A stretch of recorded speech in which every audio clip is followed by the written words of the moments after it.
Juanito, run. It is midday and you have important business. A school is a time for refreshments, for jokes and laughter.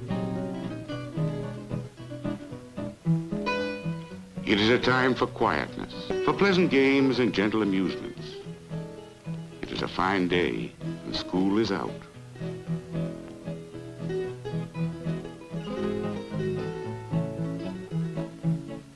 It is a day, Juanito, and you have had your lunch. But your father is hungry. It is for this reason you run, leaving behind the games, the amusements.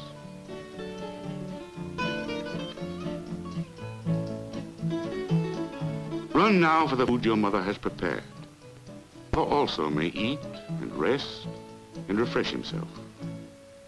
This is the story of Juanito and his father Juan Tomas Garcia, and his mother Maria, his sister Petra, his little brother Jesus, and the baby Conchita.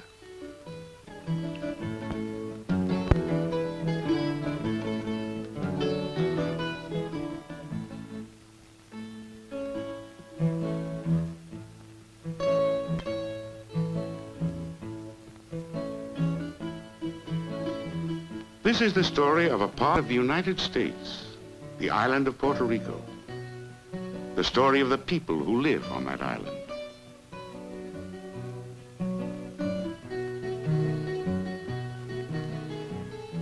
This is a land where many live by farming, where a man's living comes from tobacco or coffee or citrus or sugar.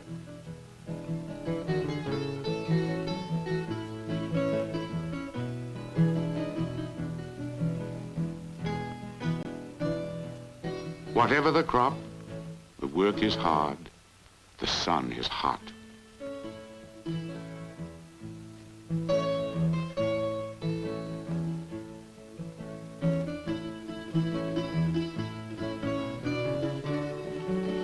The work is hard, the land is poor.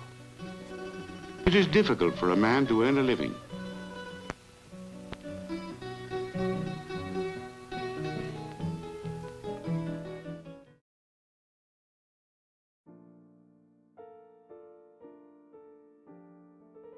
Hello. Like, I can explain the background. Hold on. So this is the misogyny stream. Welcome to the misogyny stream. I am Charis Euphranor. I'm the first and last philosopher VTuber, the last librarian of Alexandria. And this is the new background. Yeah, no, this is the background for today's stream, or at least for the first portion of it, because basically the members of Philosophy and I were trying to have a meeting the other day, and Discord was down, so we had to switch to Google Meets. And then we went on Google Meets, and I was just, you know, clicking through the filters and such and just screwing around with them. And then there was this Women's History Month like background thing, and I just thought that was perfect. I was like, that's the one I'm gonna use. No matcha with your quarter zip? Not today, but you know what? Maybe another time when I have to appeal harder to to those of you that really want me to go all in on the woke, okay? Like you do. You want me to do that. I understand. And I've generally try not to just regurgitate simple political opinions to you, because I think that's dull and it's like not helpful, and you don't become like a better person if I tell you what's good and what's bad. You become a better person when I arm you and equip you with the tools to be able to discern what goodness and badness even means in any sense of the words. And then how do you deal with all those contending ideas of what is good and bad, and what is cringe and what is based, and then eventually be faced with the existential horror of being put into the world and having the freedom to choose. Okay, that's the idea. You with your avocado toast and Starbucks. You're appropriating women's struggles just for show, as expected. Me for real, cashing in on the Women's History Month momentum. Just caught this before it was too late. Yep. I had to just put this in here. I had to. No. I knew this. There are like several of you, a few more people than expected today because well, actually I expected this much. This is like the most, you know what, this is like the most amount of positive feedback I'd ever received before a stream even began, because the title is very agreeable to you if you are watching this right now. You would not click on this stream if you didn't agree 100% with the title. Now, why did you click on it then? Okay, you clicked on this likely because you want someone to say it. You want someone to say, someone who's not you, to say misogyny is cringe. And more importantly, you want a man to say misogyny is cringe. Because we have enough, like, women who can recognize that misogyny is cringe and, like, say that. But there's not, like, there's not nearly as much power in that than if some guy who's just some cishet guy. I'm a straight man and I'm a straight man. I like women. And I also, unfortunately, am a feminist, I think. Or at least I identify with a lot of the, excuse me, moving my microphone. I identify a lot with, certain feminist, ideas, right? And I feel like they make sense, okay? Now, my background, I have to introduce myself, I think, a little bit before I continue, even though I've spent the past, like, 5 minutes yapping already, is in philosophy, okay? I have 2 degrees in philosophy. I have a bachelor's and I've got a master's degree in philosophy. I didn't zoom in on a specific field of philosophy until very, very late into my academic career, shall we say, or the lack thereof of a career, I suppose, considering I'm here now as an anime boy on YouTube. But I spent most of my time just studying like a swath of philosophical problems and such, rather than like puzzles and paradoxes, generally stuff of the analytic tradition that doesn't pertain to any subfield in particular. It was just like almost like if there had to be such a thing as quote unquote general philosophy, that would be what I studied for most of it. Towards the end of it, towards the end of my philosophical career, shall we say, maybe not the end, like it's not like I've quit it forever because I'm here now. And I talk to Axe and Tia occasionally, so it's not like I could ever really like truly just let it go. But towards the tail end of it, I had the opportunity to dip into feminist philosophy a little bit, and also like educational philosophy. And I would say educational philosophy is kind of where I'm at. Now, I'm a feminist in the sense that like I probably studied like a semester's worth of material. I went through all the basics, you know, at school, and had a professor say shit to me and like, you know, explain not just terms like misogyny and the and social class and all of those other things, but like the more, I guess, academically tumultuous terminologies that I don't want to say plague the discourse in the sense that, like, because it sounds like a bad thing, but it populates the discourse, the fruitful, meaningful discourse. Now, what the hell am I on about? Don't ask me to list down women. Shut up. Whoever asked me to do that, ban them. Mods, ban the person who asked me to name 100 women, even though that was probably like a mod, whatever. So why do I say all this? Because I'm trying to say that I didn't do it a lot. Like, I wouldn't say this was my whole thing. This isn't my whole shit, okay? But I did study like a little bit of feminism. Just enough to know that like I probably am a feminist. Just enough to know that, okay? More importantly, what does that mean?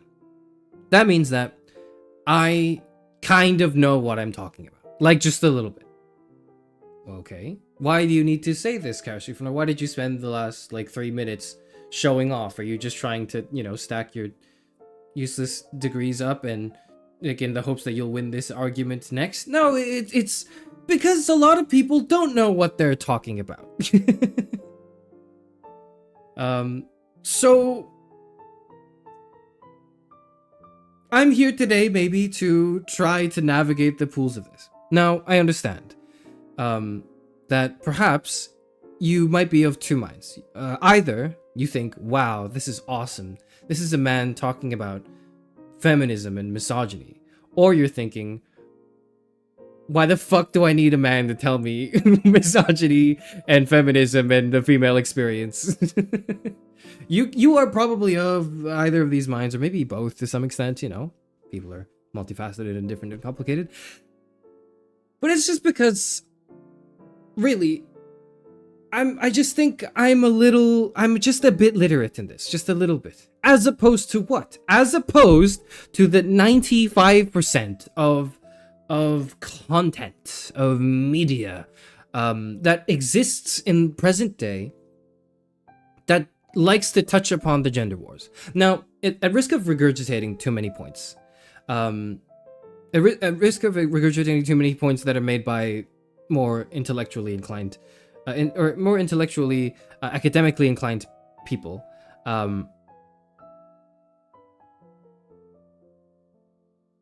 I need to draw this distinction between someone who has studied or like has extensively like spent their time studying this shit or thinking about this shit in a formal setting versus someone who has not. Now, I'm not saying you are not allowed to talk about feminism or women's issues or men's issues or misogyny or misandry if you don't have like a degree in it. I think that's ridiculous. We can all participate in this conversation, and frankly, no matter how many books I read, I will never be a woman. Probably not in like the transphobic sense, but in like the I'm just a guy. Okay, I'm just a guy. I'm probably just a guy. I'm probably straight. I have this shit figured out. I'm 60 years old. Okay, I've had my time to figure this shit out, and I'm pretty certain. Okay, I'm pretty damn certain. Anyways, it doesn't matter how many books I read. I'm never gonna like actually have the female experience, and like thank God for that. But stop. Don't bring up the mpreg. Don't bring up everyone who's drawn fan art of me pregnant. Okay, that's not real. That's not me. This is like that's like a fictional portrayal of me. That's not me. Whatever. Fuck. What was I saying? I'm sorry. This is a lot of meandering, and one of the reasons why this is a lot of meandering and not like a structured takedown or video essay against misogyny is because I'm not doing a structured takedown against misogyny. Everyone in this, you know, figurative room agrees with me. Okay, you all agree with me to some extent, right?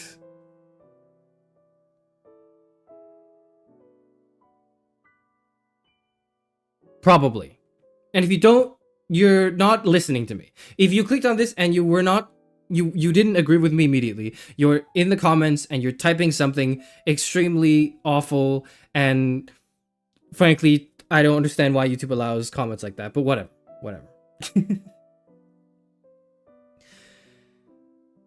Misogyny is cringe. Okay. Thank you. We can all go home now. Thank you, Charis Euphranor. Can you hear my, like, you can hear me clapping, right? Thank you for your brave, contributions to feminist discourse. Misogyny is cringe. Okay. This title is intentional. Okay. The title's intentional because the main thing I'm trying to say in today's stream isn't like, look at all these statistics of women being harmed or abused more than men, or, you know, the typical trappings and fallings of gender discourse that plague the shit that occupies the internet. If there's one thing that gets people riled up and is a very effective rage bait, and therefore gets a lot of engagement and viewership and all of that, it's gender war issues. Because it's so, everyone's had a gender experience. Everyone has a gender experience. Especially if you're NB. Like, especially, everyone is either a man or a woman, or has experienced, like, things that men and women experience, but, like, are even more complex and annoying to deal with, okay? If you're an NB, it's like, this stream isn't for you, because you're on, like, a different level of bullshit you're jumping through. This is not that, okay? We're assuming heteronormativity because that's where misogyny begins. Okay, misogyny begins there. Misogyny is cringe. Why do I not, as the self-proclaimed philosopher VTuber, use a stronger word? A word that is more... as punchier, maybe, has a stronger thrust, you know, some sort of philosophical merit. Why didn't I say that misogyny is immoral, or misogyny is some version of mistaken or illogical or what have you? Why indeed? Why call it cringe? Is it just because this is effective clickbait on the title? No, not just that, I hope. It's because that's what we should be calling it, I think. Okay? That's the main thing from the stream, I guess. It took me like 15 minutes to get to the main thing, but this is the main thing of the stream. Okay? Misogyny is cringe, and we should call it that. Okay? We should all agree to call it cringe. Because if we call it immoral, if we call it evil, if we call it whatever, we use these words that give it this, I don't want to say attention, because you're giving it attention by calling it anything, but they give it power in its opposition. Misogynists feel powerful. They will use that, you know, proclamation that, look at these men, they're horrible, all men are evil, and they'll use that, and they will weaponize it, and just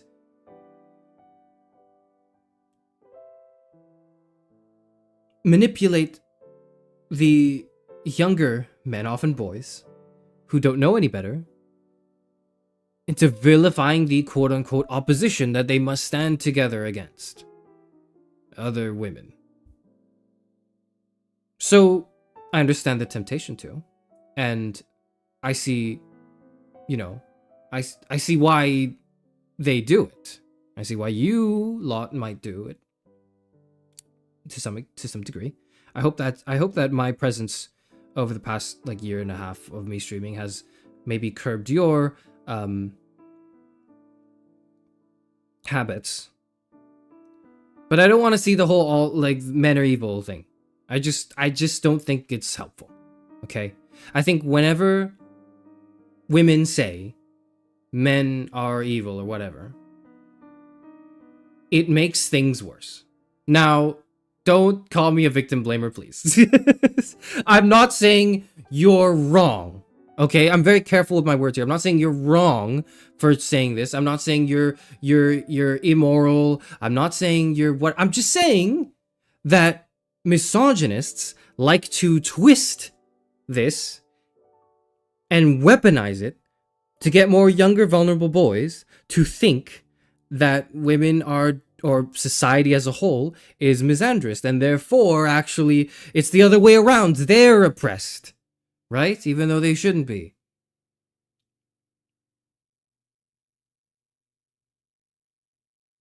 So let's stop that shit, okay? If we need to address the issue is misogyny. Well, one of the many issues. There are like a fucking 1,000 issues. There are like many, many issues that plague the world right now. Okay, don't get me started. Don't get me started.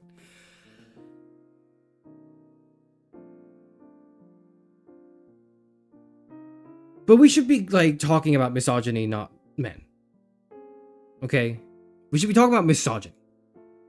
And misogyny isn't immoral or evil or whatever, because that gives them power, that makes them feel good, that makes them feel like they're a badass and they're fighting the system, you know, like they're being called evil by the other party, but actually, you know, like they're righteous, they're good, like, and they're in this gender war, right? No. Don't call it that either. Call it cringe, because that's what it is.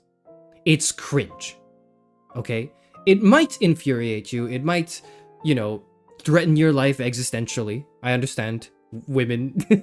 me addressing women like Roderick from Diary of a Wimpy Kid writes "I'm sorry, women" in his like apology letter or whatever. But like no, like I understand where it comes from. But we need to call misogyny cringe above all else, and pathetic above all else, because that's ultimately what it is. And that's the fear. The fear in every misogynist's heart is that they are cringe and they're emasculated and they are they're not a real man. That's the fear, right? That's the fear. They're scared of being portrayed as vulnerable, as uncool, as weak and pathetic, because they don't think those values are, they don't think those things can be like redeemable in any capacity, right? So you need to be able to say that they're cringe, because that's what they are. They're ultimately this cringe. It's pathetic. It's not like, wow, this person is so evil and powerful for saying that women are bad, or like for saying shit like all women do is shop and eat hot chip and lie. What's that copy pasta? I don't remember. Like all they know is charge their phone, eat hot chip and lie, or whatever. Like, this person isn't this powerful villain. They're a fucking loser. Okay? That's who they are. Do not empower them mistakenly by claiming that they're some sort of evil force we must take down. These evil, horrible men. No, they're not like evil. They're fucking stupid. Okay? We need to call them that. Okay, maybe don't call them that, because the last thing, maybe this is my next point, right? Is when someone's fucking stupid, you can't really help them by calling them fucking stupid. Maybe that's like the other thing. They're misinformed, they're misguided, they are uneducated, they're blah, blah, blah, blah, blah, blah, blah. They just haven't thought it through. They have not thought it through.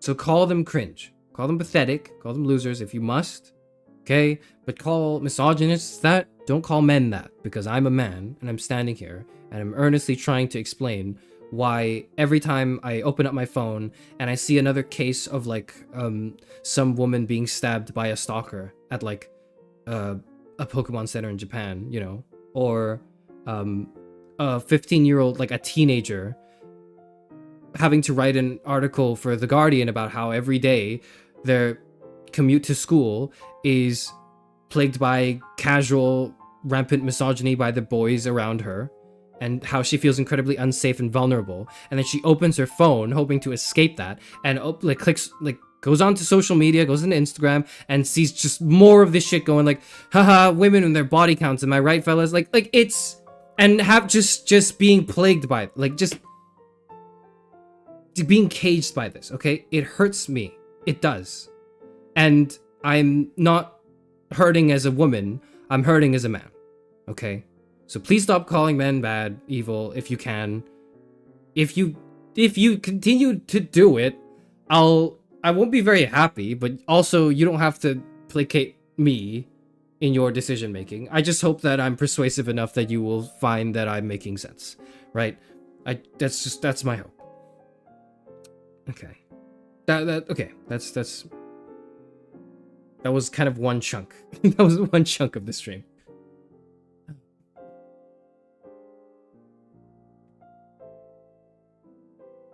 Tia says, I think calling men evil is the wrong move. It's not just a morals game, but an optics game. Yeah. Very, very optics informed. Very much so. I thought the problem was that it's really easy to justify things this Saturday. Okay. That's like we're getting to like kind of maybe the philosophy of it, which I'll come back to. That's a great thought though. The problem is that it's really easy to justify things. I'll hold on to that.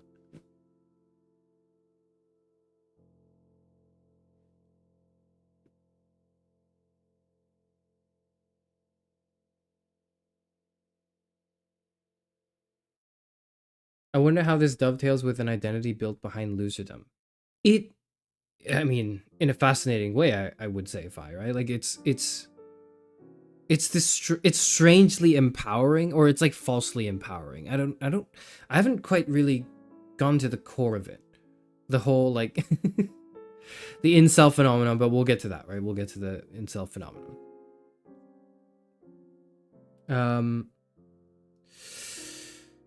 which I'll talk about also tomorrow in tomorrow's stream. Tomorrow we're talking about the male loneliness epidemic, which is going to be like the inverse of this stream, basically.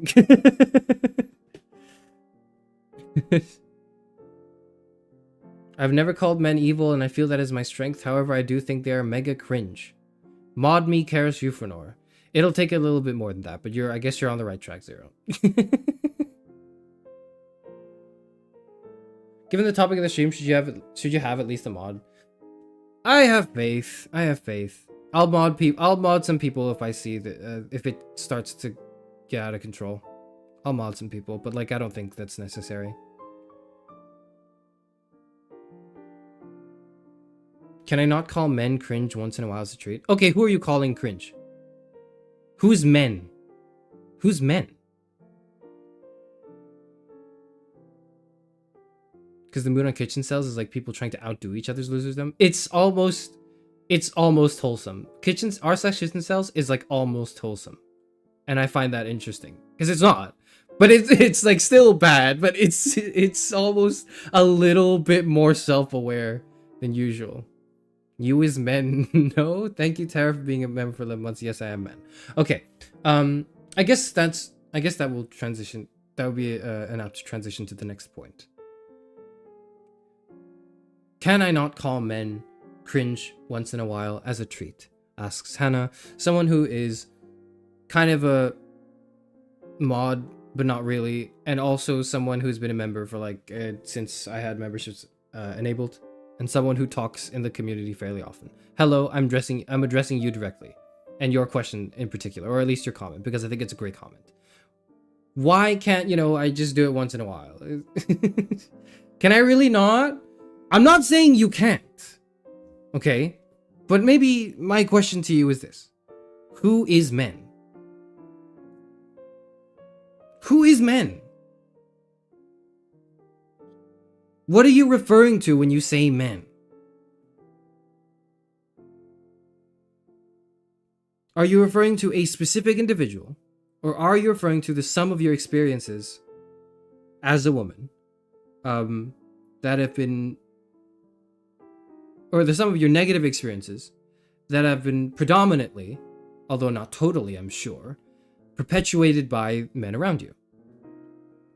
If so, you are not pointing to a particular individual, and you are certainly not pointing to a group of people, right? I hope not. I really hope not, right? I really hope you're not actually talking about all men, right? You're talking about, like, the phenomena. That is misogyny. That is sexism. But it's harder to say because there are more, like, syllables in the word. So it just rolls off the tongue saying men are evil, just rolls off the tongue. Can I not just say it once in a while? It just rolls off the tongue. I know, I get it. I understand. It feels good too, maybe. It feels cathartic saying it. But it's ultimately it's not just a semantic disagreement that I'm having with you. Right? It's not just like me going, actually, technically, it's not all men. I'm not going not all men. Okay, that's not what I'm saying. That's not what I'm saying. What I am saying is that when you use the word, you are referring to misogyny. Why is this distinction important? Because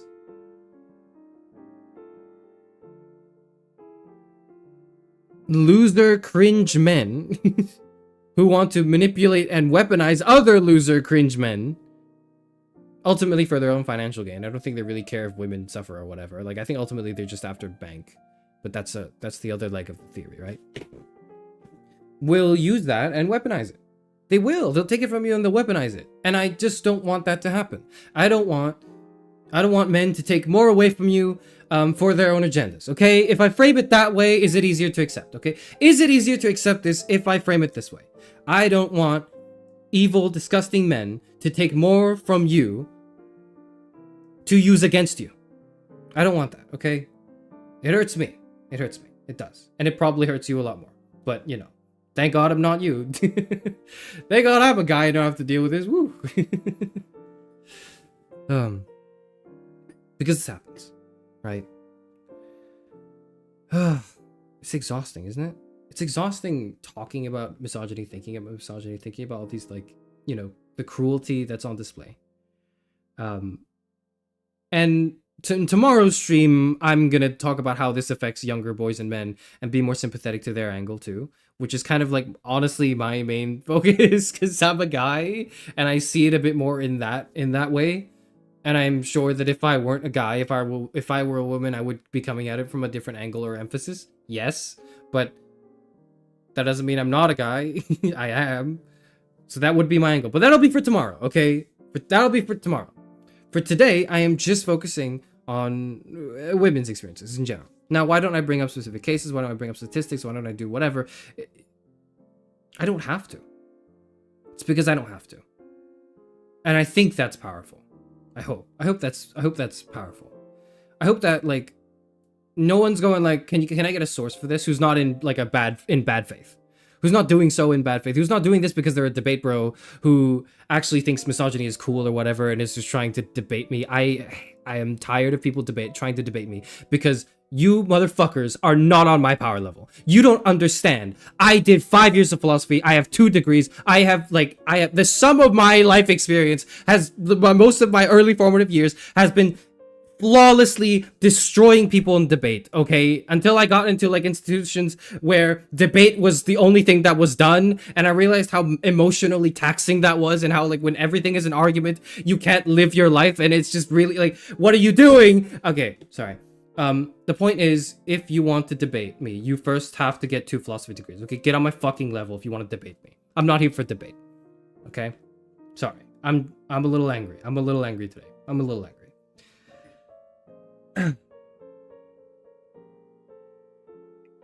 I'm a little angry. I'm actually really fucking angry, but not at this specific topic, but it's something that relates to this that I'm going to share at the end. And I'm fuming. I wasn't going to talk about this, but it happened recently and I had to, but I'll get to it. Let's just stick to the theory for now, okay? Okay, but Charis, that begs the question, man or bear? Man, obviously, for me, because I'm another man. I'm another guy, okay? So I, of course, think I would rather be stuck with a man than a bear. This is obvious. This is a very obvious, solved answer. I would prefer a man. Because I'm a male-presenting masked dude. And, like, maybe I'm a little effeminate if you get to know me, but, like, on first appearance, it might not be the case. Oh, my fault. I didn't know we were in the presence of a level 100 feminist debater. I'm just tired of people going, like, can I, like, trying very hard to, like, debate me because they think that if they win, it would, like, bring some value to their life. No, bitch, it won't. It doesn't matter how many debates you win, you aren't doing anything meaningful or productive. Unless you use the sum of that experience for actual social change and contribution to your community. But I'm gonna hold off on that for now. I'm gonna hold off on my alt, okay? I'm not alting it. If you get to know me, it doesn't take that long. Tia, you know me too much, so it's not fair for you to say that.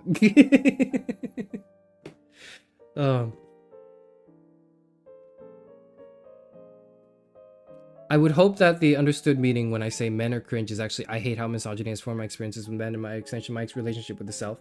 Yes! Thought you were going to say something like, if you keep saying it, you'll become too used to the words and you'll start actually believing them, but you would never be that silly, so thank you. Yeah, no, I don't think you would actually believe that when you say all men are bad. I just mean like, you know, it's something that can be weaponized against you. And I don't want things to be weaponized against you just that, because that would just, you know, just make it worse. It would just make it worse. Calling it pathetic and cringe is good, because when you call it cringe, and by it I mean misogyny, you are distinguishing between people and their actions. At the core of it, I do believe that not everyone who's a misogynist is like actually a misogynist. And what do I mean by that? I mean, when someone says I'm a misogynist, they are subscribing to the belief loosely constructed as such. I don't, it's not really, I don't know. I guess we can call it a belief for the purposes of today. We can steel man it and call it a belief. Subscribe to the idea that women are inferior or different inherently, and, you know, need to restore hierarchy in the social order by having a government mandated goth girlfriend or something, you know, something along those lines, or that women's body counts define them, and it's like, wow, you can like, what the fuck is that stupid bullshit that someone on LinkedIn said? Is it LinkedIn? I don't remember. Someone, you know, that tweet that goes like, oh, that tries to argue by analogy by going, if you're a lock that can be opened by any key, like, you're a shitty lock. But if you're a key that can open any lock, you're like a master key. Like, and you see the phallic imagery that's attached to it. You see the inherent like objectification, all of the bullshit that's wrapped up in typical misogyny on full display in that like analogy, right? That the person was trying to make. And also the implicit idea that just because something can be wrapped in neatly in an analogy, that it makes sense. It's a lot of it's cringe. It's cringe. It's pathetic because it's, you know what it's giving? It's giving Ninja's tweet. It's giving Ninja's tweet that's like, I just got a triple kill in bot lane and my wife in, and then brackets in like, in her underwear brings me a sandwich. How's your day going? It's it's giving that. It's a little bit, not a little bit. Now, okay, that's like, let's I guess let's dive into that a little bit.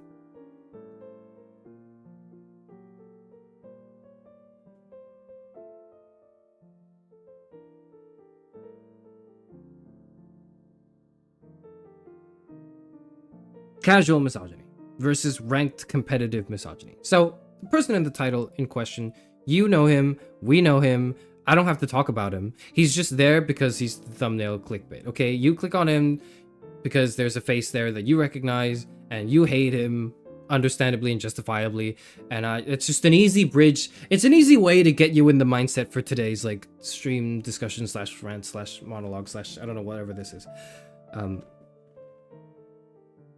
That's ranked competitive misogyny, okay? That's like that's like, they're like a grandmaster misogynist, you know? Are you gonna talk about it at all? I don't really see much value in doing so, frankly. Like, what do I say?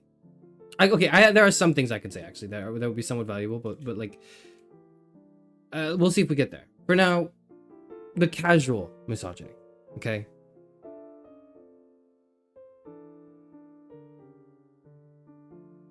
I'm not going to explain what casual misogyny is, but it is essentially not someone going like, women are bad, you know? Not every misogynist is out there going like, women are bad, or saying it in public, because why not? Why not? Or at least why not in some circles of Western society where the discourse is held in English and where I have access to it because I speak in English and I write in English and this is the language that I engage in. Why is that? Well, because we're woke. We're a little woke. Societally, we're a little woke. There have been advances in feminist movements and women's rights, and now generally, if you're a woman, you can have a bank account without having a husband. That's pretty cool. That's kind of cool. The first thing I heard when entering was women are bad, not cool, Chairman. Don't listen. No, don't clip anything out of context. This is all very important information. It's not that important, but I hope it's important. I hope what I'm saying is valuable to some degree, okay? And it's not just reaffirming your beliefs and your thoughts, but also giving you new things to think about. Okay? I hope there's some growth in here. What the hell was I saying? You threw me for a loop. Casual misogyny. That's right. Casual misogyny.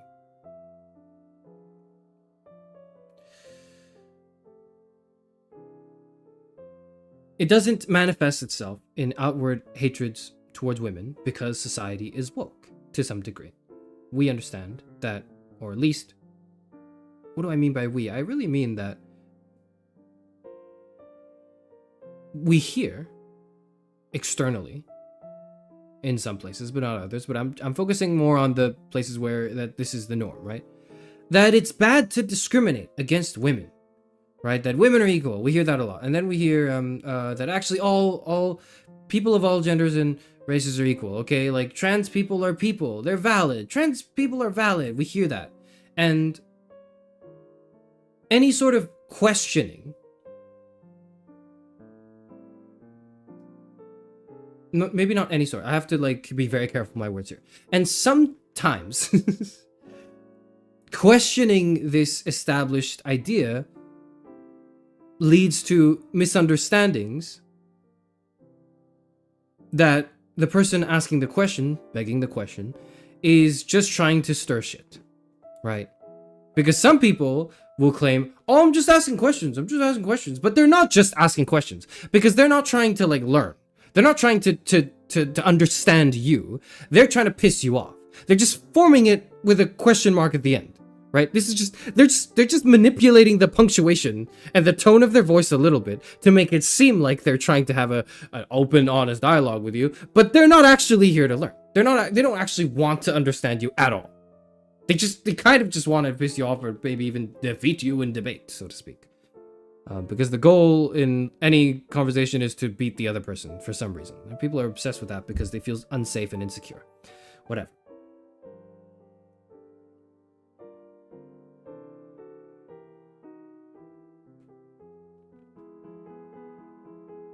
But whenever someone is earnestly trying to ask a question, going like, okay, so what is this phenomenon though? Why are there more than two genders? Is that right? What does that even mean?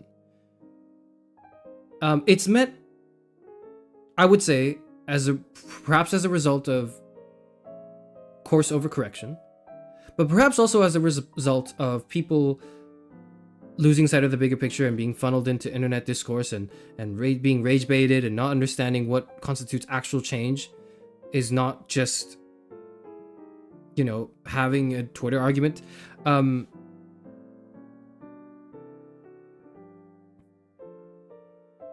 But it's met with a lot of hostility, right? It is. As young men and boys are growing up in this generation, they're also being told and taught that men are responsible for a lot of bullshit that's happened in society in general, but also specifically towards women. And for some reason, they're being blamed for it. It's weird because they participate in it. The younger boys and men that grow up here. And perhaps they perpetuate it, but they are just as much victims as they are perpetrators. Maybe more perpetrator than victim, depending on the person. But generally, they're part of this. They're a part of this marsh as well. But they're never considered that, or at least it's hard to consider that nuance when you're trying to destroy someone in 140 characters and do it like just this huge slam dunk on them. This, I would argue, is one of the core ways that people are radicalized into more extreme forms of misogyny, right? It's just this elimination of the ability to even have this conversation and have this education in the first place. People aren't taught that men and women are equal. People are actually taught that if you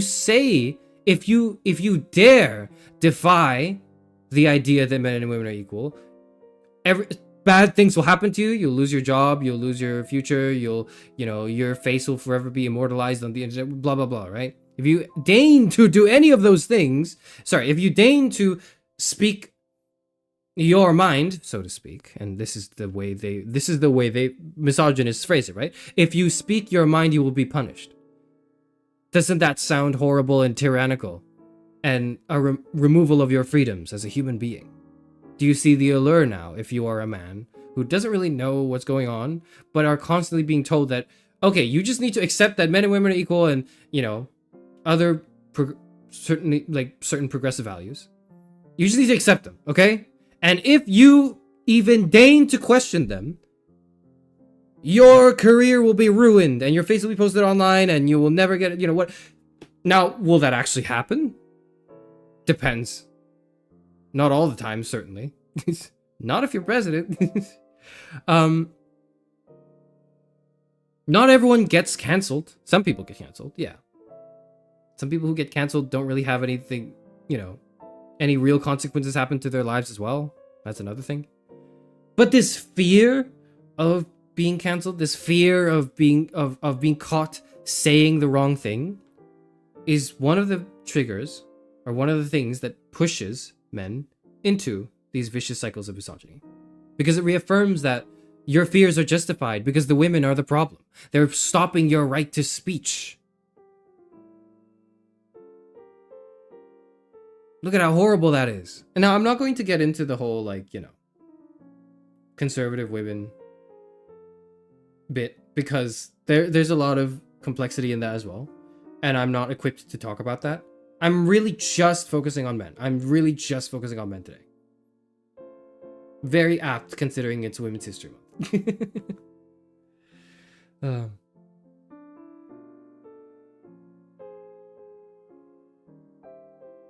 Did you watch the new Louis Theroux documentary? I'd heard about it. I haven't watched it. Actually, no, I haven't even really heard about it. I've not actually heard about it. No, I don't. I've heard of the name, but not the recent documentary.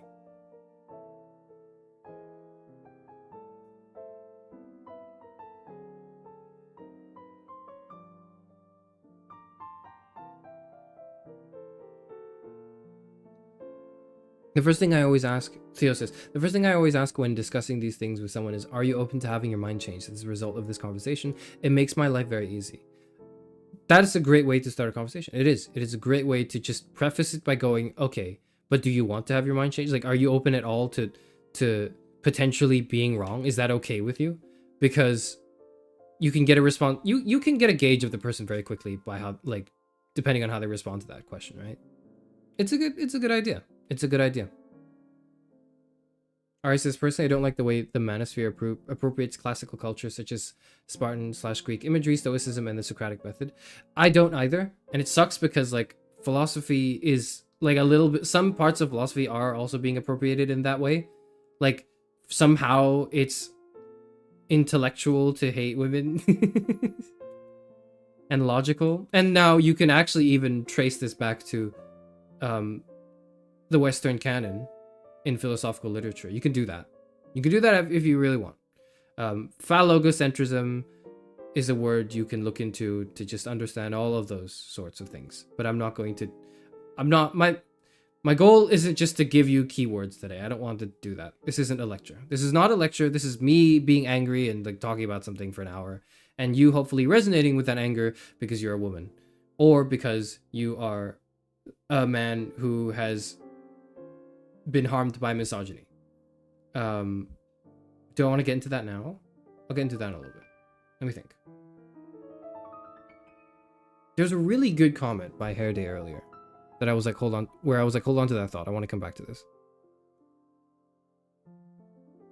Can I search? Oh yeah, I thought so I'll repeat the comment, right? I thought the problem is that it's really easy to justify things.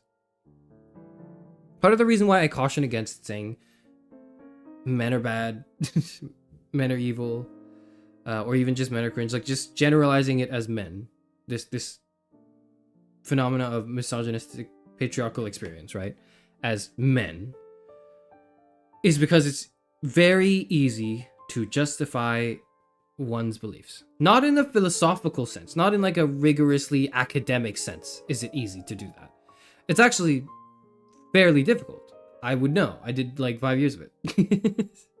But I mean justify in that, like, just sitting with the notion and having it sink into yourself more comfortably. It's very easy to think about one or two of the bad experiences you've had, and then maybe nowadays listen to like a podcast clip, a viral podcast clip where some fucking idiot says something, and they could be men or women. Women can be stupid too. It's not just like it's not just like stupid men that are going on that are making misogyny, making the case like, or not the case, but the problem of misogyny worse. Sometimes women are the problem too. It's and again, when I say women are the problem, I don't mean they are. I mean they perpetuate knowingly or otherwise certain issues. That's what I really mean. But it's just funny to phrase it that way. Don't clip that.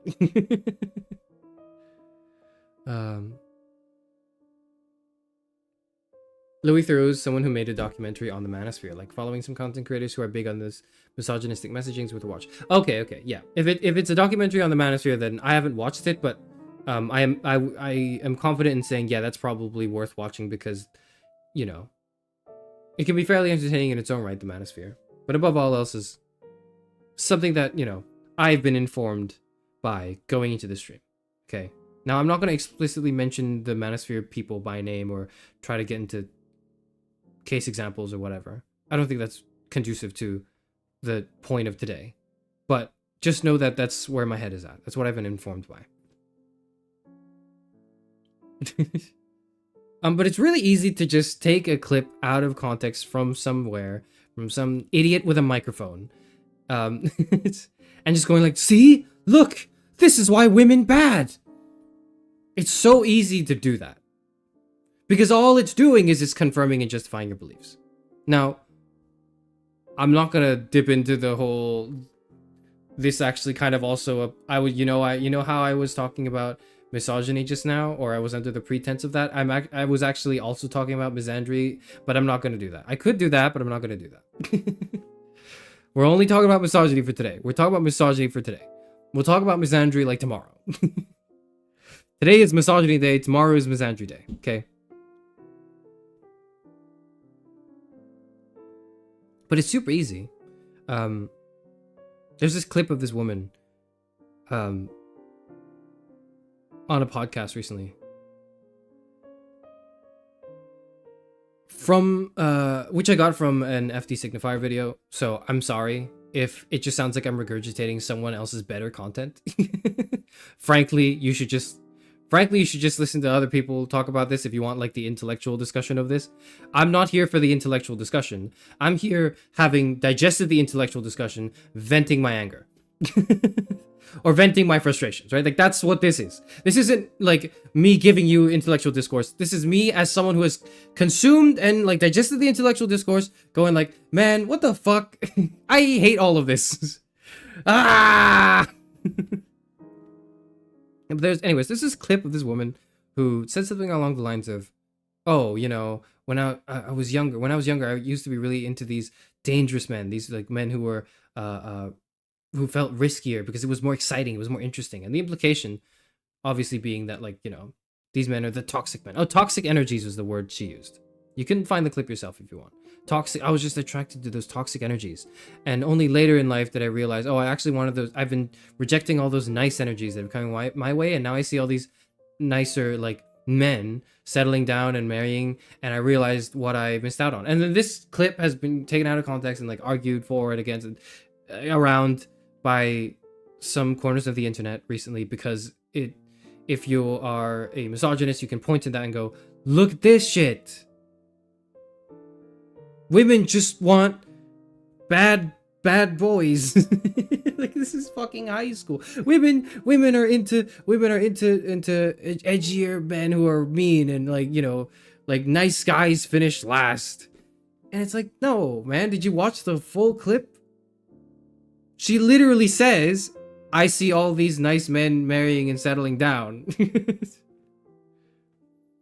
She literally disproves the whole they finished last in the same clip. But the point isn't, oh, there's no intellectual rigor in the discourses, you know, in the discourse surrounding this clip. No, that's obvious. That much is obvious to me. And should hopefully be at least like, if not obvious, at least sensical to you, right? That take.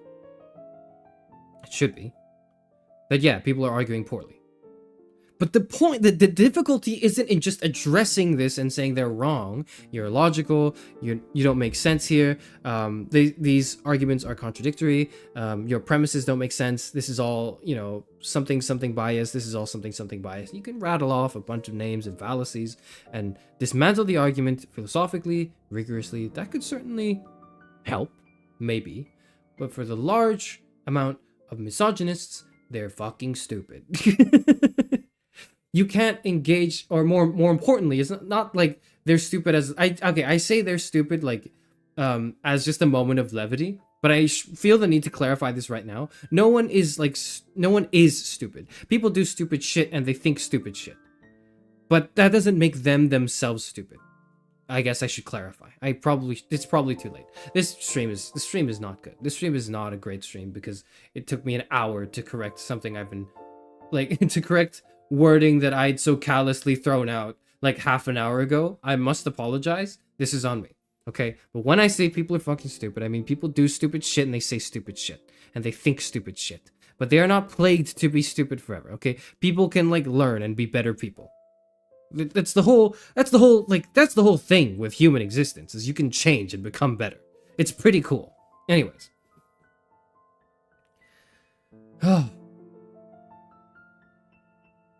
Nicer men marrying other nice men. Ooh, thank you for the gay men representation, Lucky.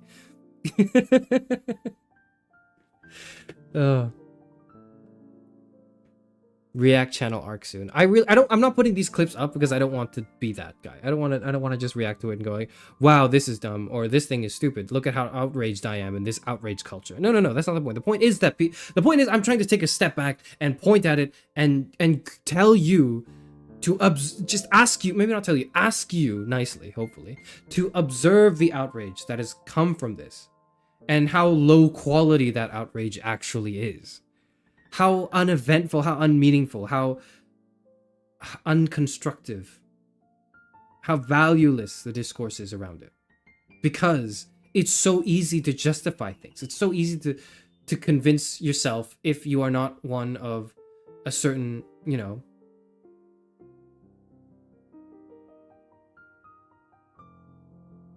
predisposition of intellectual discipline.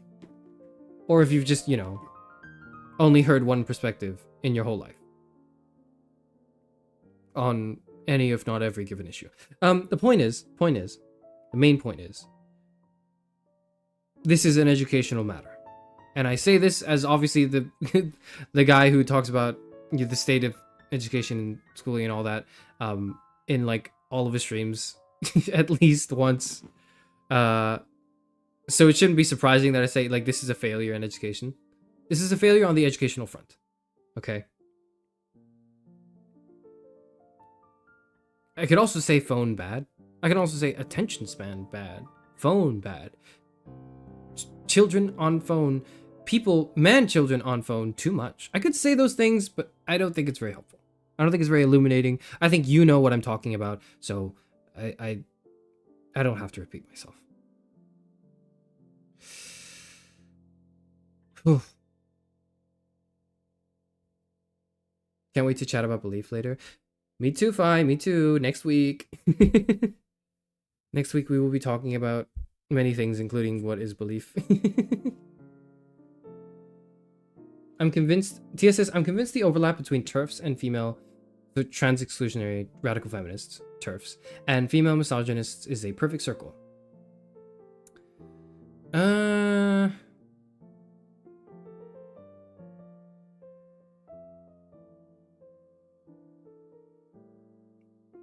Yeah.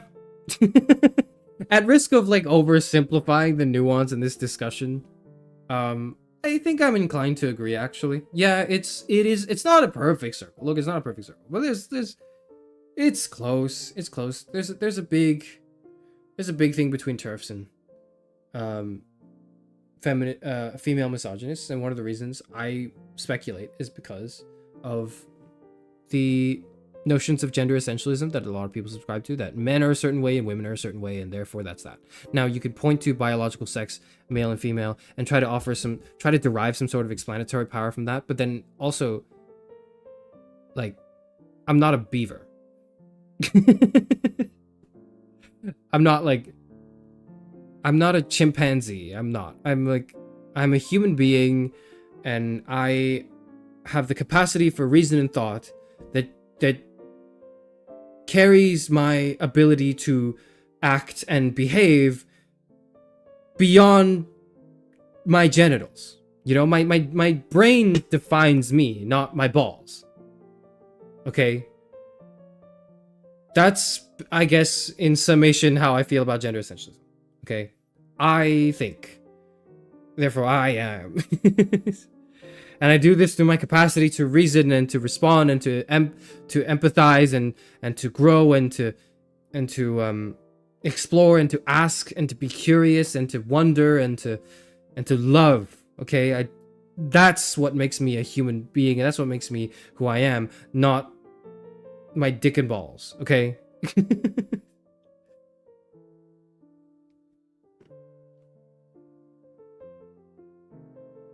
Lobster.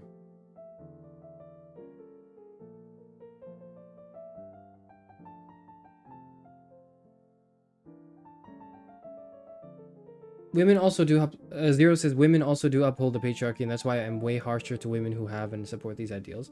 I see where you're coming from, Zero. I would say that I'm not harsher to women who do this. I'm actually, am I more sympathetic to women who do this? A little bit, not really. I'm more sympathetic to the younger people who do this than the older people, because I just feel like the older people have had time to change. But maybe they haven't, because maybe they just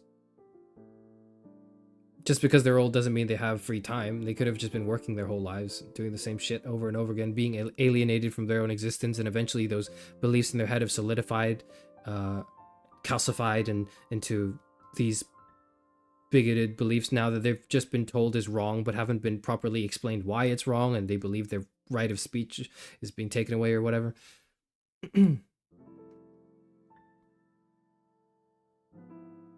A lot of women have internalized misogyny, though, and that's kind of difficult to unpack. Like, we're all a product of our environment. Yes, absolutely. Absolutely. Women hate women, too. It's crazy. It's not just men that hate women. Women hate women, too. Now, women usually hate other women, more so than themselves. Although, one can definitely hate oneself. I would know. Because... God, do I not think back to my 2 philosophy degrees and go, what the fuck went wrong here? Why did I do 2 of these? But, to come back to this, right? Female misogynists exist. Female misogynists are really, really, really difficult to deal with. In that, like, it's not just the case above in the title where we can call it cringe. You know, misogynists are cringe, misogyny is cringe. That tends to get to like a that tends to speak more to the male experience. Tends to.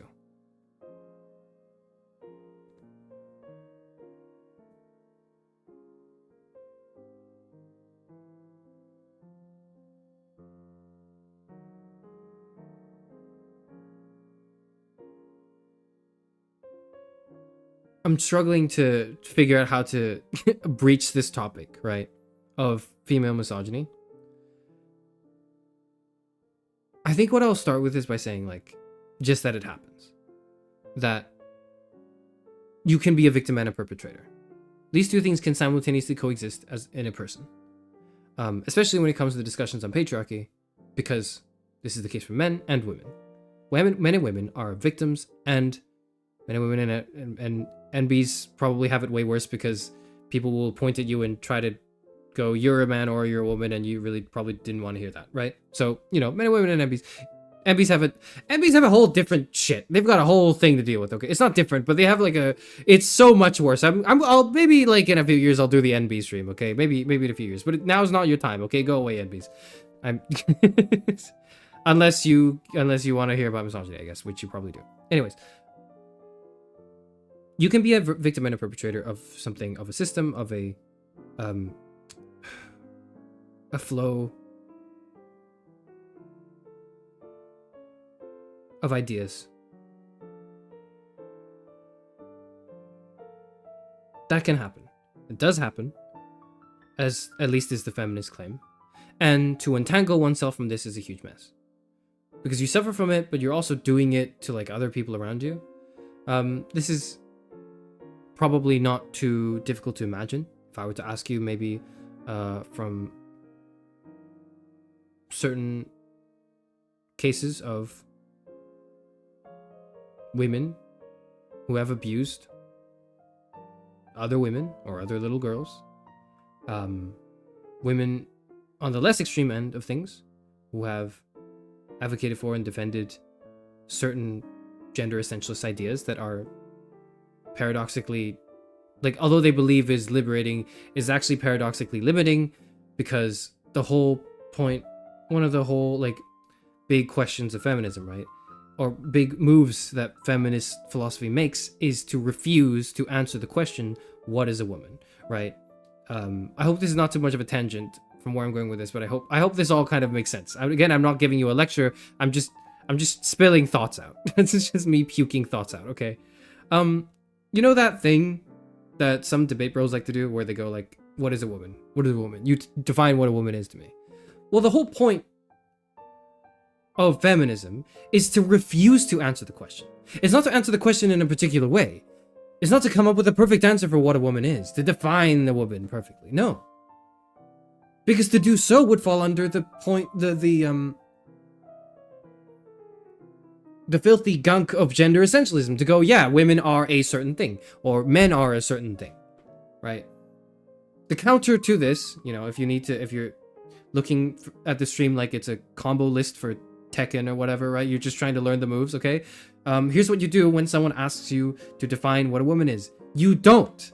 The whole damn point is that you don't. The whole point is in realizing that's the trap, and realizing that there's no perfect definition for what a woman is, because that inherently cages what women can be, what women can do. I've never heard that actually, but that sounds hella obnoxious. It's awesome that you've never heard it, in the sense that, like, you've never had to experience it. But like, just, you know, quick debate tip for everyone who wants to come to this stream and listen to me ramble on about how I hate debate and wants to go out and debate someone else for some reason. If someone asks you to define a woman, you cannot. Do not. That is a trap. That is a big trap, okay? The point is that you don't define a woman. The point of feminism, one of the main points of feminism, is to refuse to answer the question. You must refuse to answer the question, what makes a woman a woman? Or what is a woman? Because in answering the question, you're limiting it, okay? Okay, I'm done. I've repeated this point like 3 times. I'm done repeating it, okay? Just don't do it.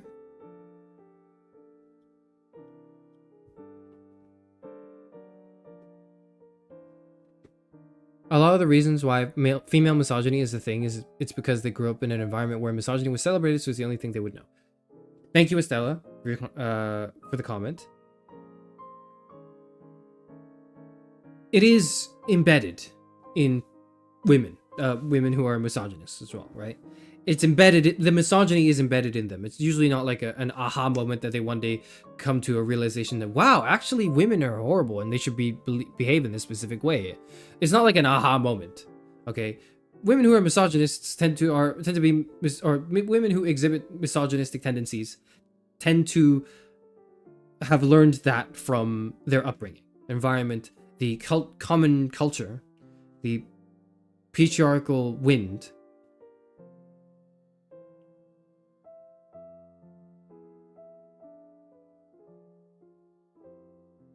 That makes it so that there's a comfort in assigning women certain things and assigning men certain things.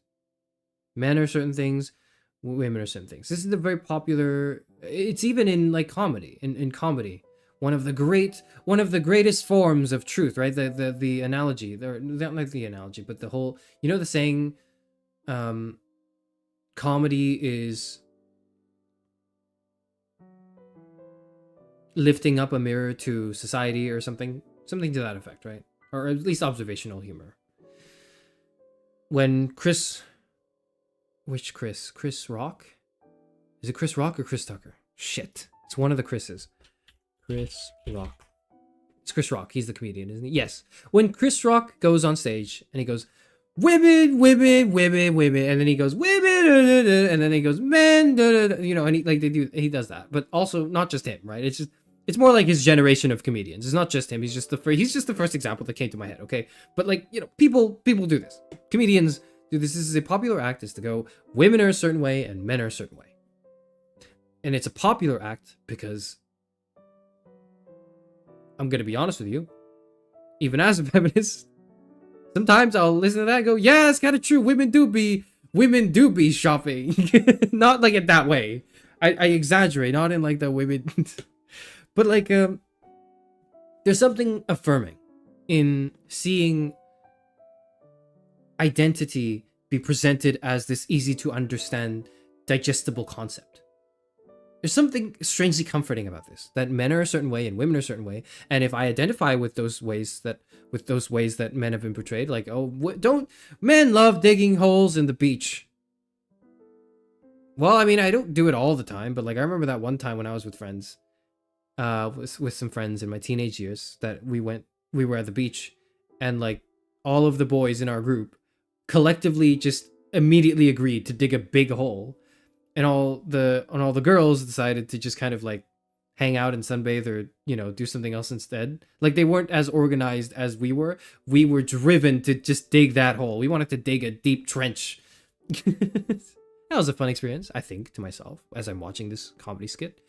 And I go, yeah, men do be digging holes. Yeah.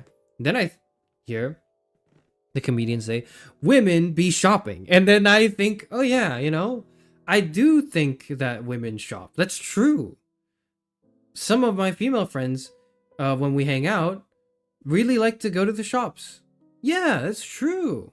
I think about my parents, and I go, yeah, my mother shops. My mother does grocery shopping. That's true. Wow.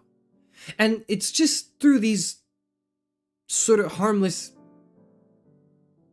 observations that don't explore the nuance of such, why is it that women tend to go shopping more? Is like, how much of this is a social dynamic, how much of this is established expectations, how much of this is like the economic viability of such, how much of it is because of pre-existing values placed on men and women, where women are expected to behave in a certain way, and because of that they will tend to gravitate towards certain things. When Chris Rock says women do be, not Chris Rock, right? When a stand-up comedian, I don't want to just call him out. It's not just him, okay? Like, he's a product of his time. I don't hold that much animosity towards him, I think. Not at the moment. When a comedian goes, women do be wearing makeup, right? The instinct might just be to accept that, oh yeah, they do. I guess that's a fact now. Women wear makeup. Rather than to think, okay, but why is it the case that, generally speaking, and obviously not in every case, because a lot of men I know wear makeup, and even more men I know would never wear makeup, even though they would look great in them, great at it. Why is it that women wear makeup? Why do we see that more often? Not all the time. Not every woman wears makeup. My aunt does not wear makeup and refuses to. My like 70-year-old neighbor doesn't really wear makeup. Why do women wear makeup? Maybe it's because they're expected to be pretty. They're expected to be beautiful. They're expected to, more importantly, they're expected to conform to traditional expectations of conventional attractiveness, conventional beauty, and their value as a human being, and the way they're treated. Everything almost hinges upon pretty privilege, or lack thereof. And so because of that, there's more pressure to present themselves well. And maybe that's why women do be wearing makeup. But no one's sitting there and doing the hard work of like going through that thought process I had just now. Okay, like, because that's not cathartic. It's not cathartic to try to explain away some the nuances of an observation. It is more cathartic to identify with it and go, yeah, that me for real, and then just not think about that. We crave identity, we crave belonging, we crave to think that we are part of something, and the tribalism that plagues discourse and discussion and misogyny and everything, I guess, intersects here in some way.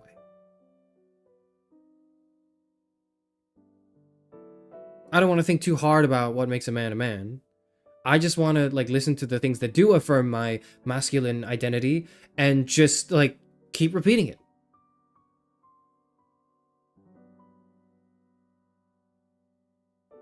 We are about going to affirmatively tell Axe he's beautiful without makeup. I was gonna say he knows it, but you know what? Yeah, go and do that anyways if you want to.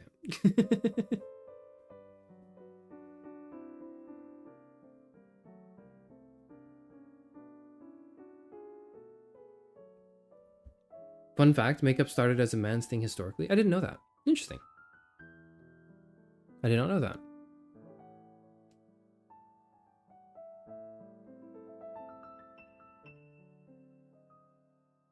I think it's interesting how makeup has been so targeted towards women's insecurities that a lot of women feel like they have to wear makeup. Oh yeah. Oh yeah. Don't even get me started on like surgery, but you know, I won't. I won't get started on it. I won't.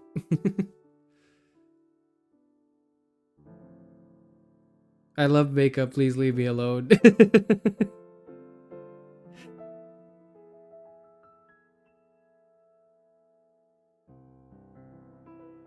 The reason women wear makeup is because women wear makeup. They do be wearing makeup though.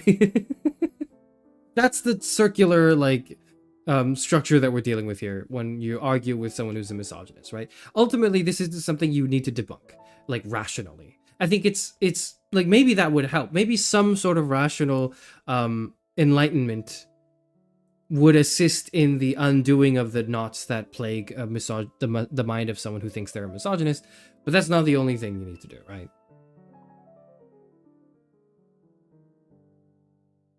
You're beautiful without makeup too, Chair. I thank you. It's not really true, but and by this I mean I've got a whole thing. I've got a whole thing to dive into about conventional attractiveness and beauty standards and all that I won't today. Too much. But at least from a personal angle and dimension. But what I will say is misogyny is cringe, and one of the reasons why it's cringe is because, and it's not gonna be because all women are beautiful. It's actually because not all women are beautiful, and they don't have to be beautiful to be respected and treated and loved as human beings. Okay, and I say beautiful in like the conventional attractive sense, not like beauty is in the eye of the beholder. I find my wife beautiful even though she's not conventional. Blah blah blah. No. I mean conventional attractiveness. You know what I mean? Okay. Some women do be ugly. Some women do be ugly, okay? They do. Some women do. I'm saying this in like the misogyny stream. It's horrible. What I'm saying. But like but that should be okay. The fact that sounds so offensive. Not like, yeah, the fact it does sound offensive. The fact that sounds so inflammatory, the fact that it sounds so offensive, the fact that it sounds like I'm making a personal attack on women and maybe even you, the person listening to this right now, it's because your value as a human being has been so intimately tied to your, like, you know, your physical beauty, your physical attractiveness, which is not right. That's not right at all, okay? Your value as a person shouldn't depend on, like, you know, if you've got any warts on your face. Or if you're, you know, not extremely skinny, which is the beauty standard, right? It shouldn't depend on that at all. You can be ugly. It's okay to be ugly. Like, it should be fine for women to be ugly. But because misogyny runs so deep, because patriarchal expectations run so deep, the fact that I can say, the fact that me saying some women do be ugly is like, can be considered extremely hateful is because of this. That's the reason. It's the reason. He's actually cooking. It just smells rank. Am I ugly? I don't know. Probably not. Statistically, you're probably mid. Statistically, you're mid, okay? Statistically, if you're listening to this, you're mid. You're not super ugly, but you're also not super beautiful. You are like an average looking person on average, statistically. That's how this works. That's how statistics works. That's how it works.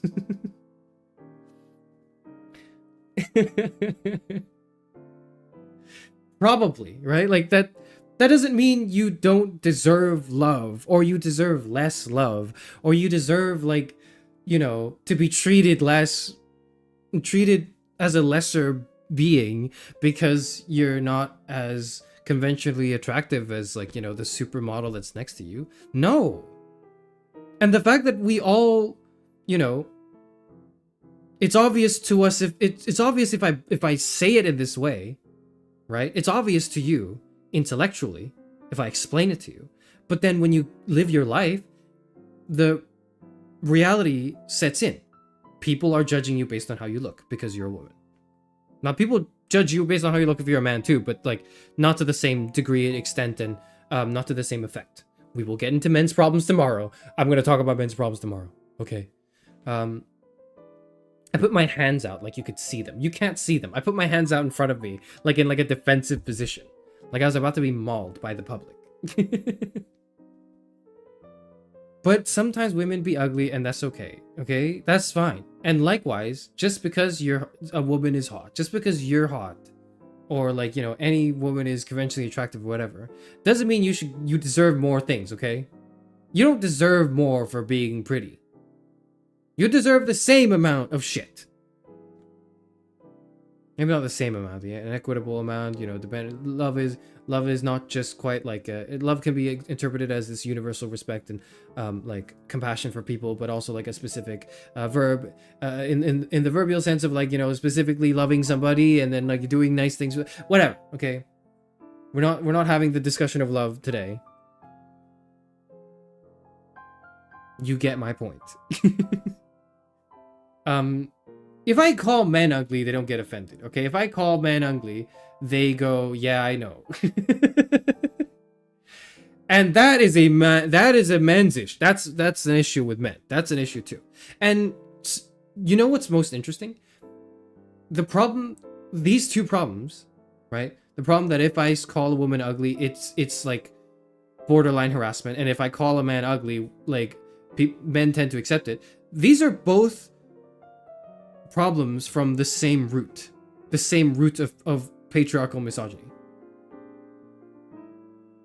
or, you know, just patriarchy in general. Like these seem like such far and distant and different issues, but they actually kind of come from the same thing. They come from the fact that they come from the pervasive thoughts that women are a certain way and men are a certain way, and one of the ways we value women is by how they look, and one of the ways we value men is by how much how productive they can be in whatever measure of the word, and how they're intrinsically tied to their ability to work, their ability to produce, to earn, to create, to make stuff. And there's no unconditional love. You know, the love is always conditional upon you being a provider and being a man. You know, like that. Those things, which seem like very distant, unrelated issues, come from the same source. They do. I don't know why I just whispered that. They do. Yeah, they do.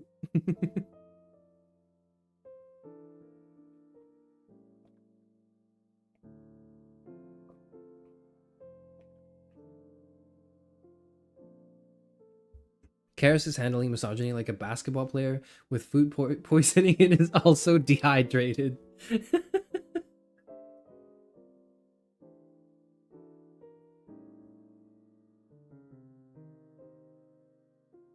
The fact that if you're a woman, right? The fact that just hearing the words "you're ugly" causes you so much emotional distress is precisely part of the fucking problem, isn't it? Like, it's the problem. That's the problem. That, like, so much of your life has been based upon this thing that has just been implicitly accepted as fact, that I can't even call women ugly anymore because they're gonna like be under extreme duress. And, like, I don't want to cause extreme duress. I just want to say that some people are ugly, because some people are ugly and it's okay. Or at least it should be. At least it should be. He wants to call women ugly. You know what I want? I just don't want to ever have to be asked to, like, talk about how beautiful women are and just have a default correct answer. I don't want that. Because, like, why do you want me to comment on, like, the appearance of a woman if you just want me to say this woman looks beautiful? If you just want me to say that without even having looked at the picture, then what the fuck was the point of showing me the picture? Man, you can tell this is me ranting on like and referring to a very specific like set of experiences I've had in my life probably that I'm not going to expunge upon in detail.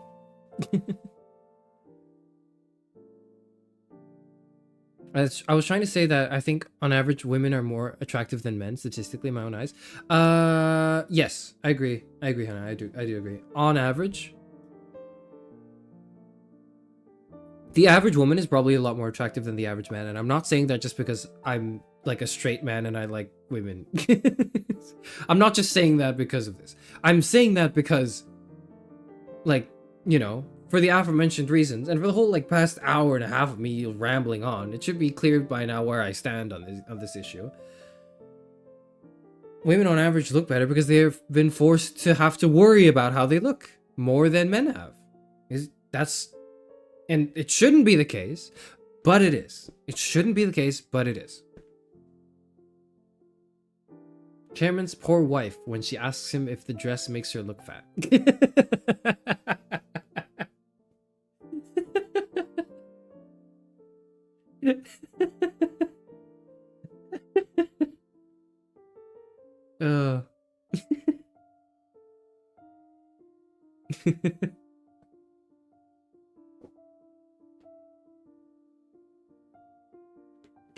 Okay. There's one more thing I wanted to mention, maybe. Misogyny. Maybe the most salient point on the misogyny topic, it being cringe. It's a... Okay. I didn't plan for this. I was planning on just... Not any stream here, but like I was planning on this being the end of the content. I guess, kind of. Was like something along the lines of calling women ugly. I thought that would be a great like send-off or whatever. Something happened to me recently. I don't know how to fully anonymize this. I don't have to. It's not like I'm giving names or whatever, but here goes, right?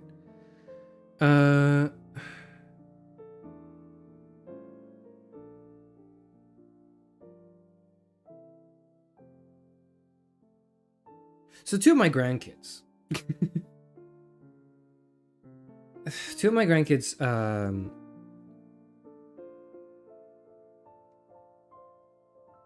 they go to like a class, right? And like usually I'm the one to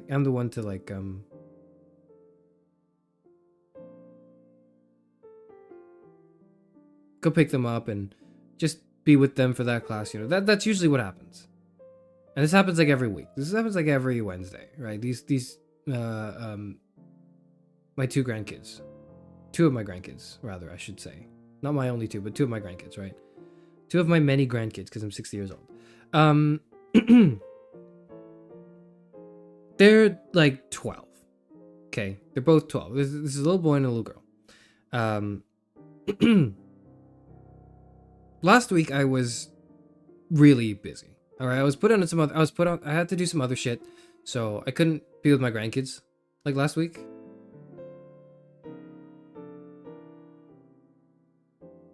And so I was like, you know, they'll be fine, whatever. And then this week, like this literally just happened. I showed up again. I was like, hey, I'm back. Did you miss me? And like, I didn't even say, did you miss me? I just said, hey, I'm back now.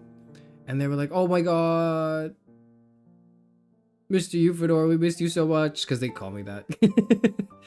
We miss you so much. Please don't ever leave us. And I was like, oh yeah, okay. It's kids being kids, right? Yeah, I get it. Like, yes, you love me and I'm the greatest grandpa ever. Like, I know I'm the greatest grandfather around. I know. And I thought it was just like this nice, you know, friendly gesture, but it was actually like really distressing. Kids being so dramatic. Well, that's what I thought too. And then as I was like, you know, just hanging out with them, they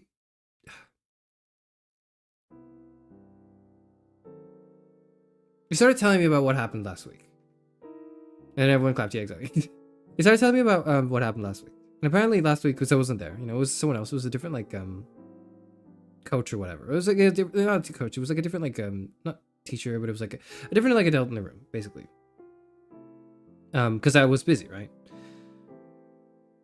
Who was apparently just being really mean to them, like just absolutely terrorizing them.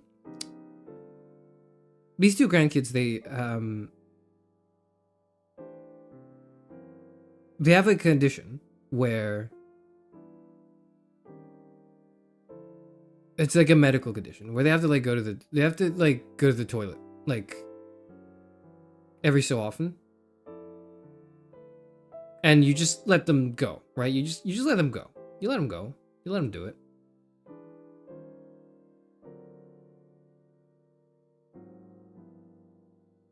And the adults in the room should know this.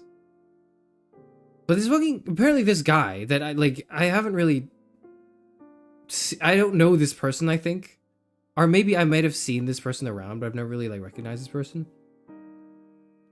Who was around on that day. Like for some reason just stopped my grandkids from going to the toilet.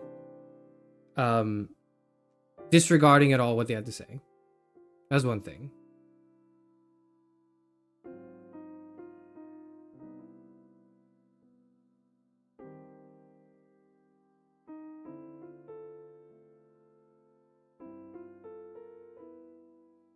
They're both autistic. And so are really, really sensitive to, you know, certain changes. So I already felt bad not being there last week for them. But to have this new guy come in and harass them basically was, you know, difficult. It got to the point where like the boy had to go. And like the guy straight up like grabbed him by like the shirt collar and like yanked him. And he was so freaked out by this, like he just completely shut down for like the remainder of it. The little girl, and while this is going on, also like the apparently like that adult man was like talking to my granddaughter. Like he was talking to her only and ignoring the boy, and like calling her by like a nickname that is a derivation of her like, you know, full name, but she really doesn't like being called nicknames, and she's made it clear, but he kept like calling her a nickname anyways. And then calling her at some point like sweetie and darling. Bear in mind they're 12 years old. And like she has like a fidget toy. They both have fidget toys. I don't think my grandson brought like his fidget toy in on that day, but like my granddaughter did, right? She brought like a fidget toy. And when they were finally allowed to like go to the bathroom, he was apparently like just playing with her fidget toy without her like permission, and then indirectly broke it.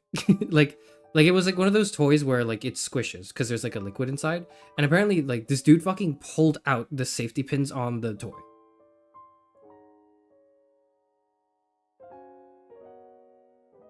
And then they came back, right? My two grandkids, they're sharing their toys because that's what my grandkids do. I have raised them well. My granddaughter shares, you know, her toy with my grandson, and he gives it one squish like you usually do, and the liquid just like the whole thing just explodes, and like, you know, it ruins his trousers. He had to go and like get new trousers.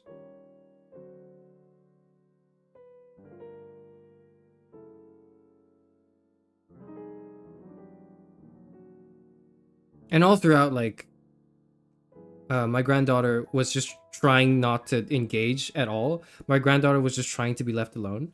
And this man kept fucking pestering her, apparently, for the whole duration. How old is this bully? Like, in his, like, this is an adult man. This is an adult man who's supposed to be, like, a member of staff or whatever. Probably in his, like, 30s or 40s.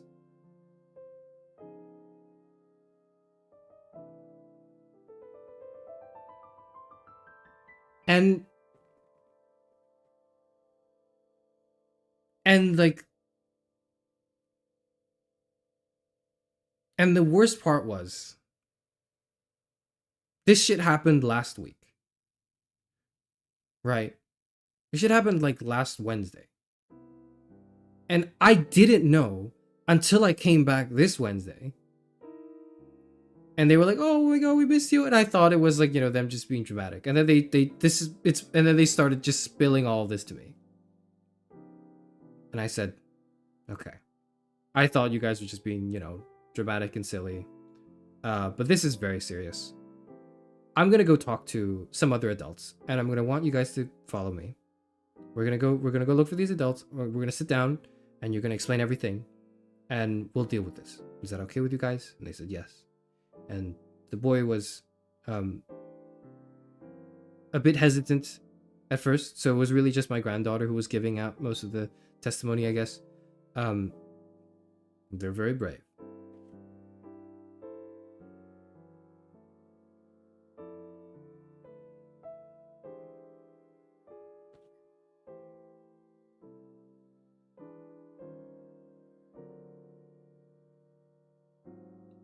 Sorry, I'm thinking about it. It's and I guess this is probably the thing I want to end on, in this sort of very recent anecdote.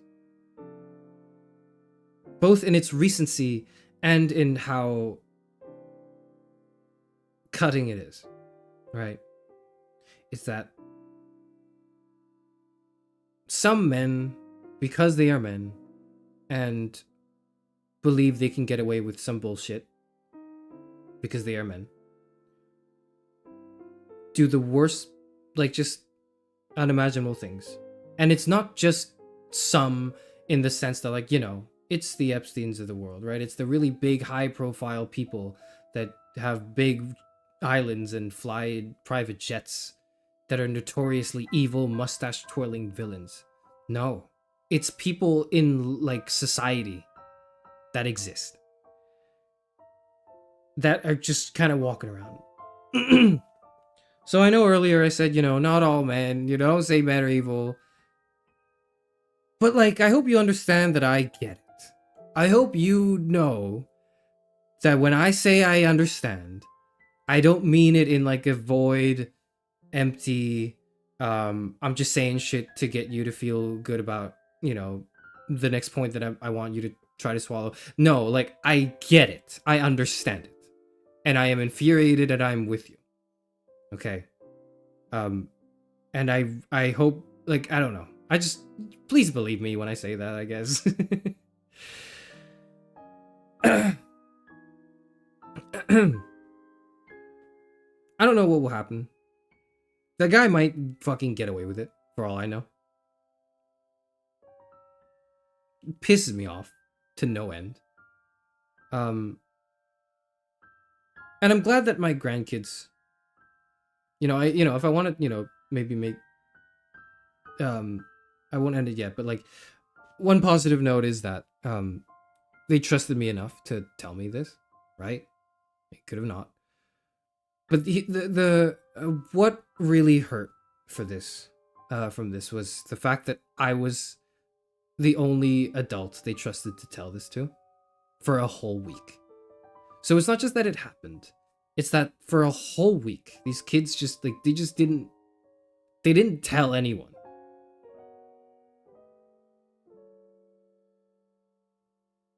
Like, I know they're my grandkids, but there are also, like, other adults around in their lives they could have told us to.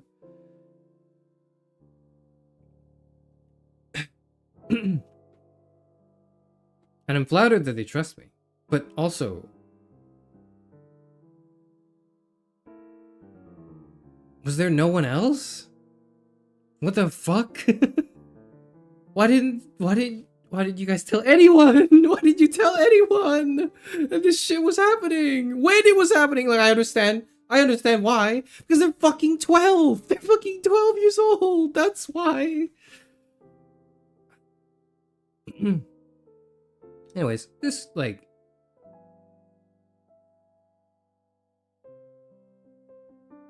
this is something I'm deeply empathetic towards, right?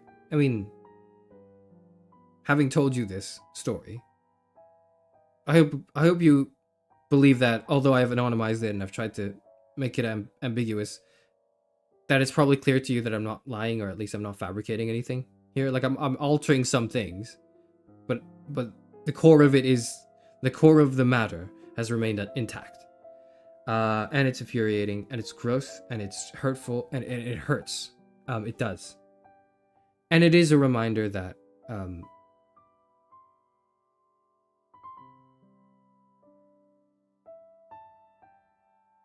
of what matters the most.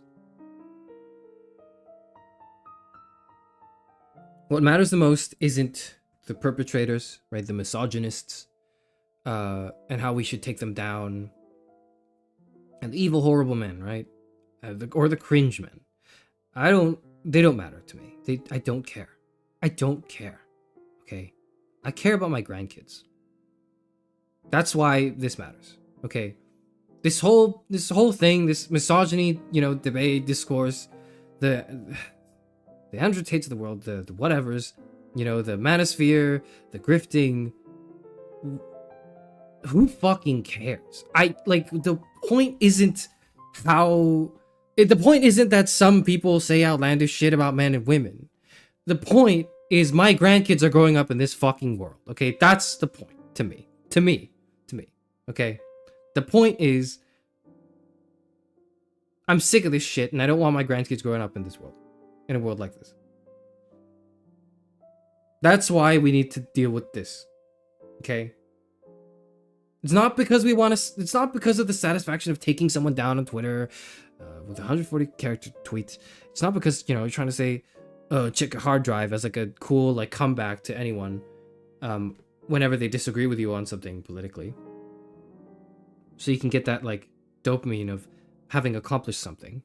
No, it's the real difficult shit that you'll have to shoulder and shield against the new generation of people that will hopefully grow up and be and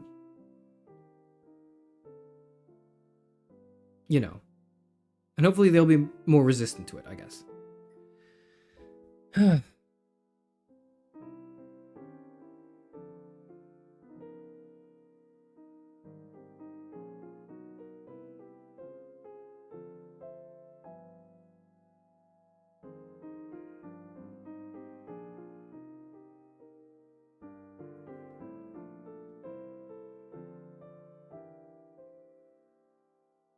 It's not necessarily the case that men are evil, but the system is designed in a way that makes people get away with it. That's a great way to put it. Yeah.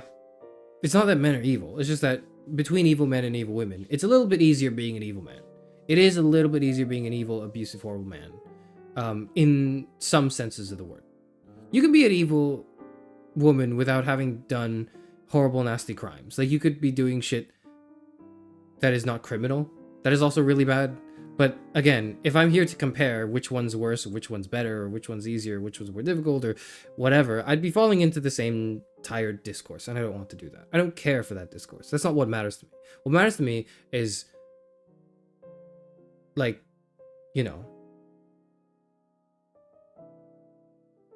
grandkids. They matter to me. That's the whole damn point. On a positive note, to the story, because I don't want to end on too sour of a point.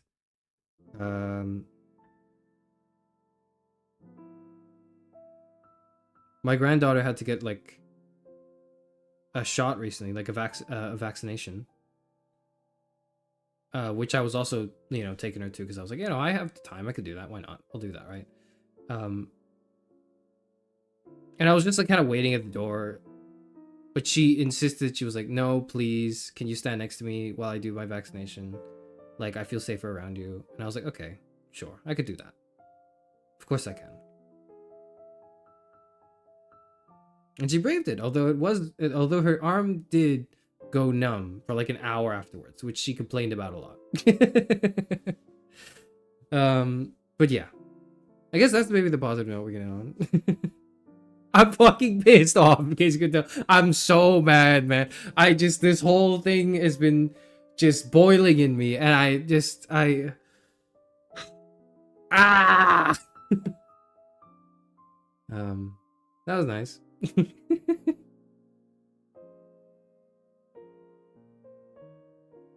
I hope you know that's the point, okay? The point isn't, that we take down the manosphere influencers once and for all. We banish this evil from Earth. That we, once and for all, we destroy patriarchy, whatever that means. No, man, no. At least, it'd be great if you could do that, but that's not my chief concern right now. My primary concern is my damn grandkids, okay? I want them to be okay.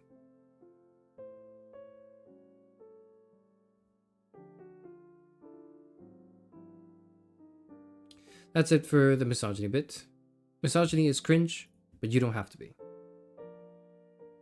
I guess the latter half hasn't been too well emphasized, but you don't have to be is meant to imply that, people should be separate from their actions and thoughts to some degree, because I think that denotes the capacity for change, and I think everyone's capable of change. And rather than labeling everyone who, demonstrates misogyny as a misogynist and dooming them to that label or tag forever, I think we should distinguish that and go, you're being cringe. But you can stop being cringe. Here's how you stop being cringe. First of all, you just kind of have to recognize that women are people, and then you go from there. But yeah, I guess that's the main thrust of it. Thank you.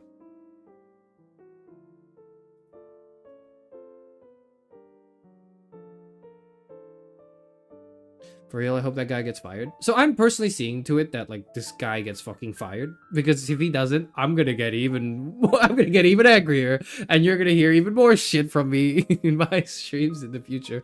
Holy shit. I'm gonna fucking struggle this, man.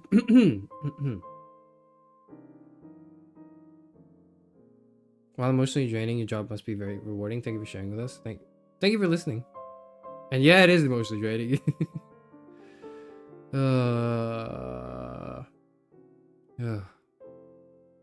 Hope he gets jail time. I just unfortunately don't think that he's done anything that warrants jail necessarily. And I understand the tendency and want for it to be that case, but I don't think the consequences can escalate that far. I just don't think they can. Don't forget to advertise tomorrow's stream. Yeah. And so that was the end of the portion of the stream that's the maybe not the discussion, but the more structured bits. This is just more free flow. Okay, this is free flow thoughts. I want free flow thoughts from everyone, I guess. Right now. So it's not the end of the stream yet, but I will say, if you enjoyed that, please maybe consider paying attention to a stream I'm doing tomorrow with fellow members of Velocity, who are just two other VTubers.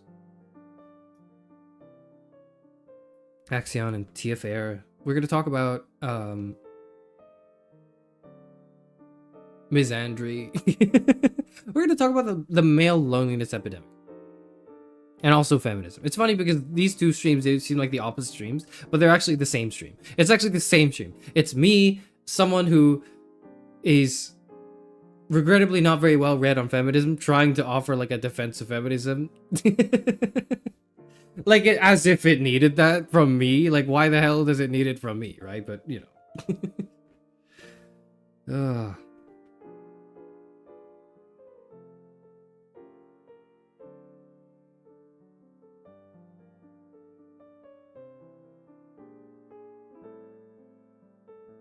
Whose channel is tomorrow's stream? It's on my channel. It's on my channel. It's going to be right here. You're going to see it. It's on my channel. You're going to see it. We're going to talk about the male loneliness epidemic. And so if you're a man, you've got that to look forward to. And if you're a woman, then you can watch it if you want, or don't. I don't really mind if you don't watch it, but you might, I talk about feminism in it. That's my whole, okay, it's the male loneliness epidemic stream. That's what we're going to advertise it as. But really what it is going to be me and Axe talking about feminism versus being black-pilled. It's gonna be exciting, it's gonna be fun, and I'm gonna be regrettably, I'm gonna be on the side of feminism. So if you want me to hear me, defend you and your rights or whatever, you're gonna have to pay attention to tomorrow's stream, I think. But yeah, that's enough of a preview.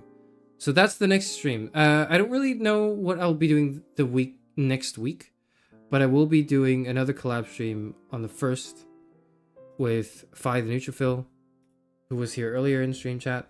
We're gonna be talking about life and meaning and just a bunch of other vague philosophical topics. It's less like a rigorous discussion and more just like a relaxed, fun.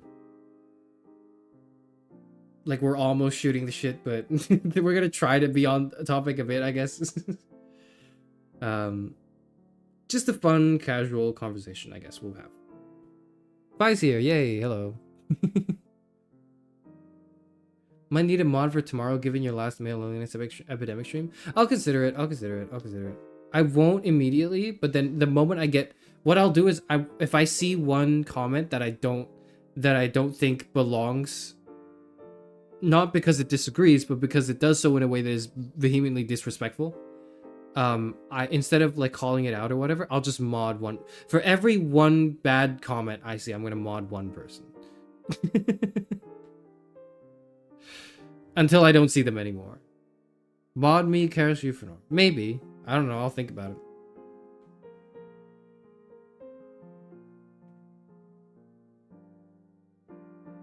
So there are some fun streams to look forward to in the near future. Today's stream was kind of like a little bit of a long time coming. I thought very, very hard about how to do this, because I didn't want to just make a stream where I was like, did you know that 1 in 3 women, so it's not even 1 in 3, it's like more than that actually. Isn't the statistic is fucking crazy, isn't it? Like, I don't know. It wasn't gonna just be me citing statistics, going like, women have it worse, women have it real bad, women suffer. Like, yeah, they do. I'm not denying this, but also like, why do you need me to tell you this? Like the affirmation might be what you want, but I'm not just here to give you what you want. I'm also here to give you something that might hopefully help you, right? So what you wanted was for me to call misogyny cringe, was for me to say women cool or whatever. That's probably what you wanted to hear, right? That's what you wanted to hear. It was reaffirming, right? When I said misogyny is being perpetuated by people who perpetuate this patriarchal understanding of society, or at least this is one way to understand the world as it is, right? And when I called these men cringe and spineless, I didn't call them spineless, but I guess I implied it. They're cowards, they're weak, and they're insecure, and all those things. You felt really good because those are things you already knew and believed. And then when I said some women be ugly, you probably didn't want to hear that. And that was the point of the stream. The point of the stream is I give you stuff you want to hear that's easy to digest because you believe it, but then also introduce to you some things that are difficult to hear but are necessary because this helps you gain an understanding of, you know, the problem, that the muck that you're in, right? It, you know, it's not because I derive enjoyment and pleasure from calling women ugly. Personally, I don't know you. And you're probably statistically mid. That's just how it works. But you know what? I will say, a mid woman is probably statistically much more attractive and well presented and beautiful than than like a mid man. Like the standards are really low for men, so I get it. And this is something I could agree with. I can get behind that. If I leave a bad comment, will you mod me? If you leave it in like a super chat, Do you not think women are cool? I think women are pretty cool. Yeah. I think some women are not as cool. I also think some women are horrible. But like some women are very cool. And some women are very nice. Some women are very cool. I didn't mention this in this stream. Or not in the stream, but in the bit just now, right? And the more laser focused bit just now. But something that came to mind when I was preparing for this stream, thinking about it, was how and I avoided mentioning it just now because it was very self-centered. But when I get complimented by men and women, something I don't think I've ever been complimented by an NB. No, I have, but I'm not going to talk about them. Whatever. I'm not going to talk about it. It's not their stream. When I've been complimented by women, I would say a good like 85% of the compliments are about how like patient I am or how like kind I am. Like how not like, oh, you're a nice guy, because that's like that's not that's not meaningful. That's not helpful. That's not like it's the type of compliment that just slips away from my mind immediately the moment I hear it, because it doesn't mean anything. But the kinds of compliments that really do seem to indicate an appreciation and an understanding of me as a person from women have been about how patient I've been, how kind I am, how willing to listen I am, how whereas the I'm gonna read that a bit. Whereas the compliments I've received from men have been about how intelligent I am, how well spoken I am, how talented, I think is one word, how funny I am. And it's interesting to note those differences, because I don't think I'm one or the other. I think like those are all of those things. I'm all of those things. Because, you know, I'm the greatest person ever. I know I'm the greatest grandfather to ever live. I know.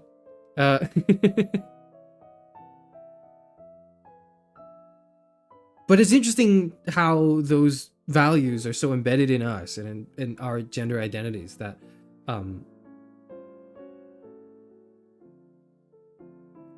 it reflects in the way we see other people too.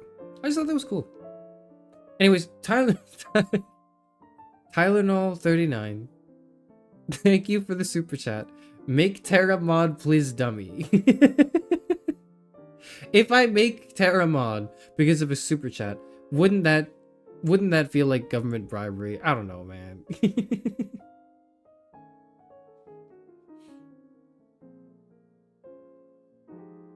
Wouldn't that mean that I condone this you know, dishonest behavior? I don't know. I don't think I want to do that. That one tweet that's like, I do not support all women. Some of you bitches are very dumb. True.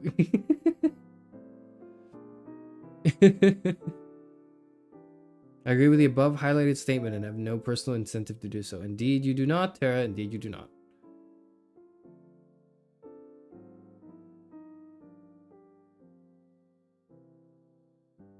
That's interesting because while I think that it's one of your traits, I don't think that's your best trait. My takeaway here is a reminder of how differently I'm wired from most people. In other words, my gender is just as apparently. I guess so, Tia. I guess so.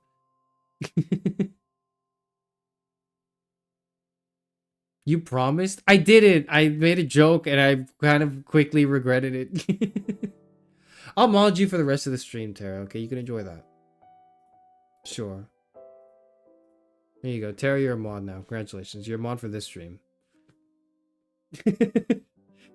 I've been successfully bribed, okay? The government has been successfully bribed. It's actually that easy. You just need to pay me money. You just need to pay money for power. That's how it works. That's just how power works. Power and money. That's how that works. Men be scamming. In Women's History Month too, huh? I was kind of expecting you to examine how cringe misogyny was because of the Usher interview when he defends P. Diddy. I don't know. I don't know the interview you're talking about. I don't think I've watched that, but just reading the sentence, the Usher interview where he defends P. Diddy is really funny to me already. No, I thought about it too. I was like, maybe I should bring up a case example, but then I would fall into the trap of like reacting to the gender war engagement bait, like rage bait content, and I don't want to do any of that. Like, I just wasn't very helpful. I didn't think it'd be helpful.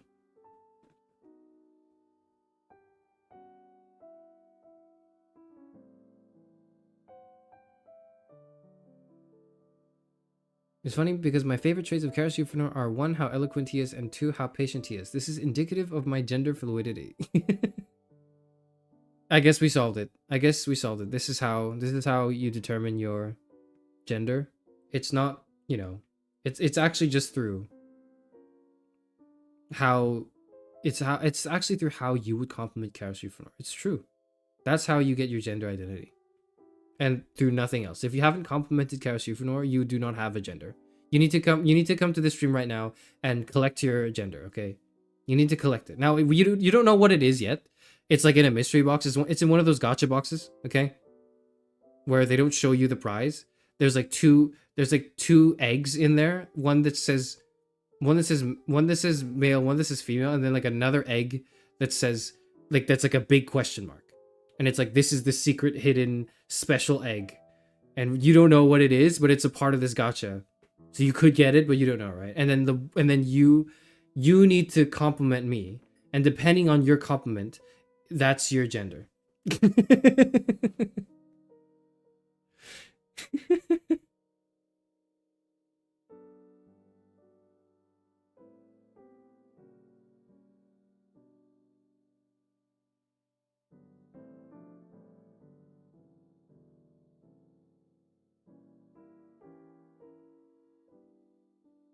Also, can I get modded as well? I never go on the Discord despite being grandfathered in.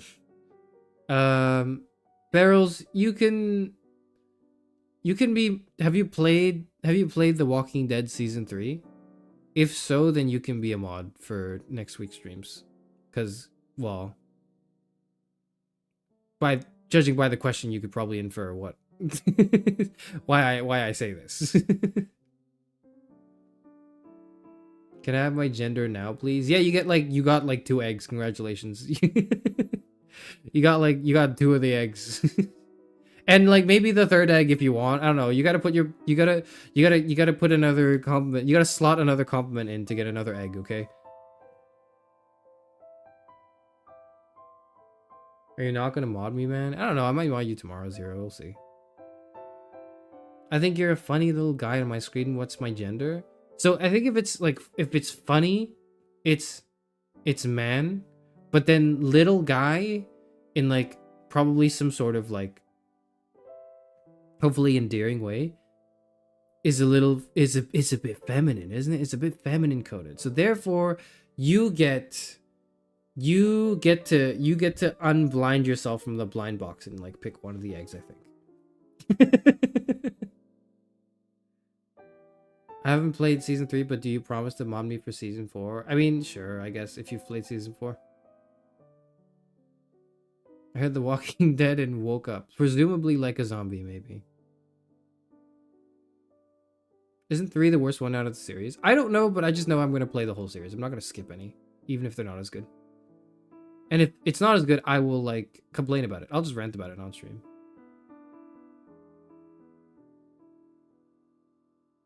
What gender does I like your cut G get from the chairman gotcha?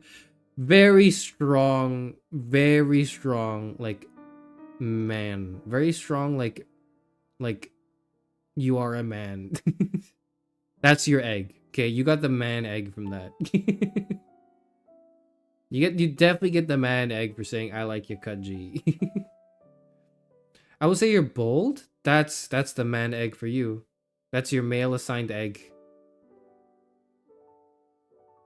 Assigned male at egg. RE9 when? We need a Charis Kennedy arc. I don't think I could play RE9. I think I will freak out playing RE9. I couldn't do it. I couldn't do it. I couldn't do an RE9 stream. I will cry. Like, it's not that I'll cry. Like, it's that I'll cry and I'll freak out and I'll pause the screen every 2 seconds. And then when there's a monster, I will just leave it paused and then I'll just walk away. It's probably what will happen.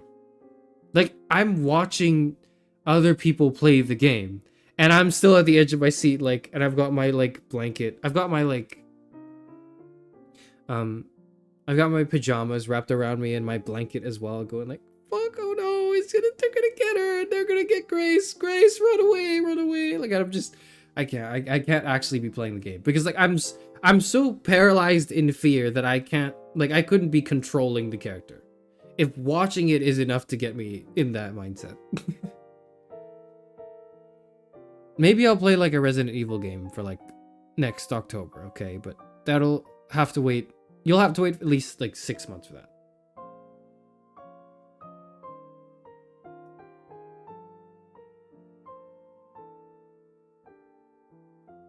Actually, now that I think about it, I never thought much about Charis's patience because I'm more busy thinking about his friend's patience. I hope you don't owe our team anymore.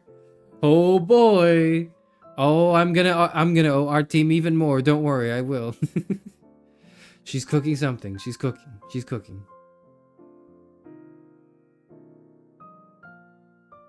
This is the man we're trusting to fight Axe tomorrow. We're not fighting. We're not actually fighting. But if we were, I would win. But it is, you know, if we were, I would totally win, guys. I would trust me. I would totally win. Me, this like I am Jake Paul going into the ring against that dude that just has a smile on his face as he's like beating the shit out of him. I am Jake Paul in this case. Trying to go up against Axe, who is like actually and like an incredible like storied history and experience in academia. Like there's actually like just no way. Like I'm in a different weight class, okay? Like oh. Why does your crying fear voice sound the same as the voice you use in the Higurashi streams? It does? No, it doesn't. Does it? Oh, that wasn't the intention. That was not the intention.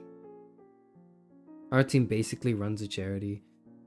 You're not wrong. You're not wrong. And our team would agree, I think.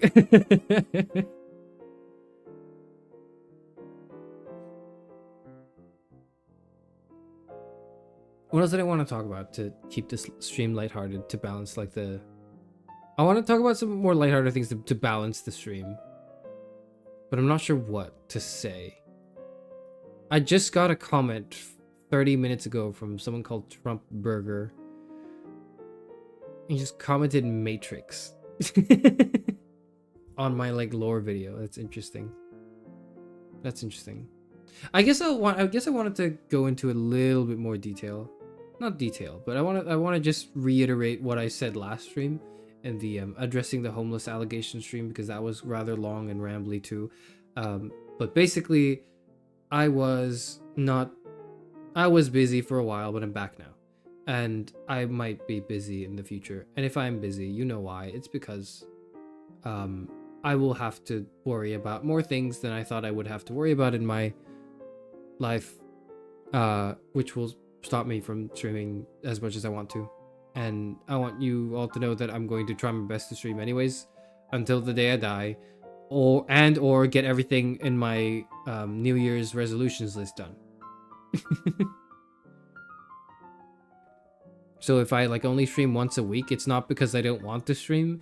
It's because like I'm actually so busy that I don't have any time to stream at all. Now the good news is next week I'll actually be relatively less busy. I plan to stream next week over like the Easter weekend. I'm gonna stream The Walking Dead season 3 probably, because someone asked me to do it so desperately that I was like, okay, fine, I'll do it. You know who you are. You could talk about how Capcom did the DLC character Alex so wrong after not making an appearance in F series in Street Fighter 3. I'm sorry. I don't know the lore. I don't know the Capcom lore. I don't know the Capcom lore. What has happened over the past few weeks that I've been gone? Because I've been gone for a few weeks. What the hell happened?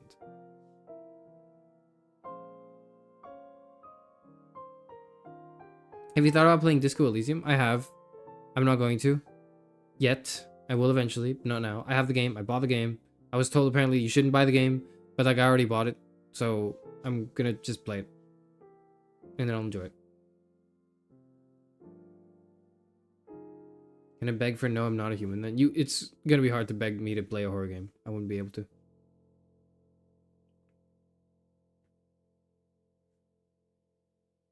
They made Alex marry his adopted sister, lol.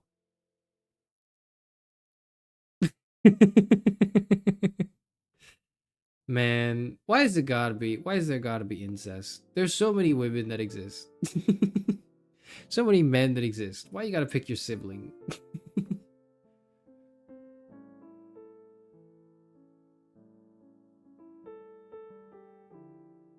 The reaction from the Western fan base is as you can imagine. I actually don't know what the reaction could be.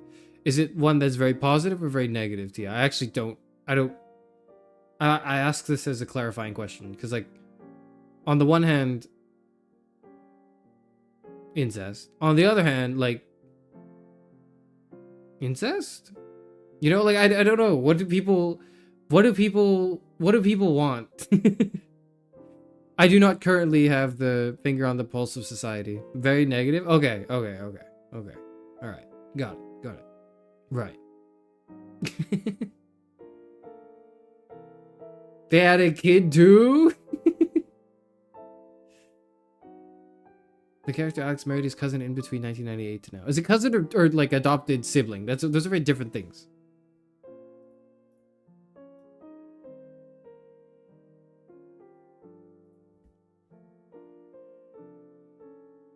It was very much incest. Okay. Second cousin, but they grew up together. Interesting. Is that what I missed?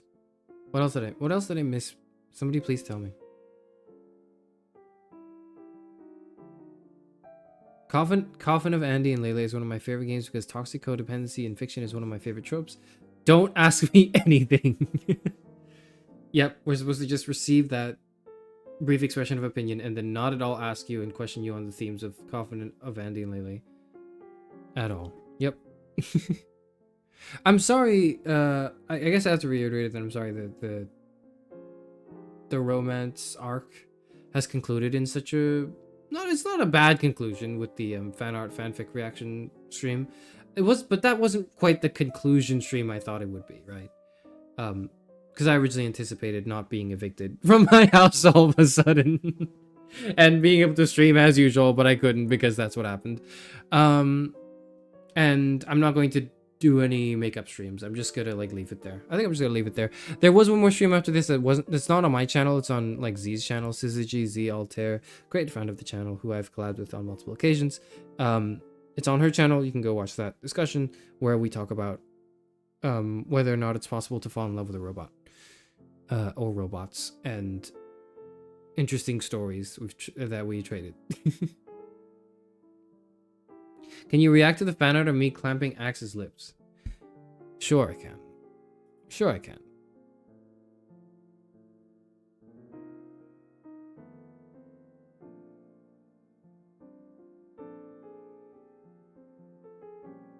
Where is it?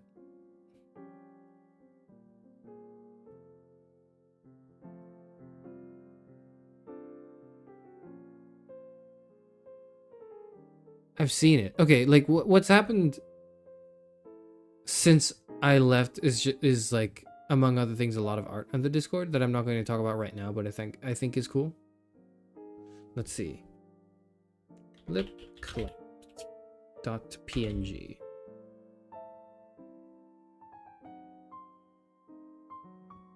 Image, browse. Oh, that's not the one, but that's cool too. This is gonna be like the stream tomorrow. This is gonna be the philosophy stream tomorrow. I DM'd you. It's okay. I got it. I found it.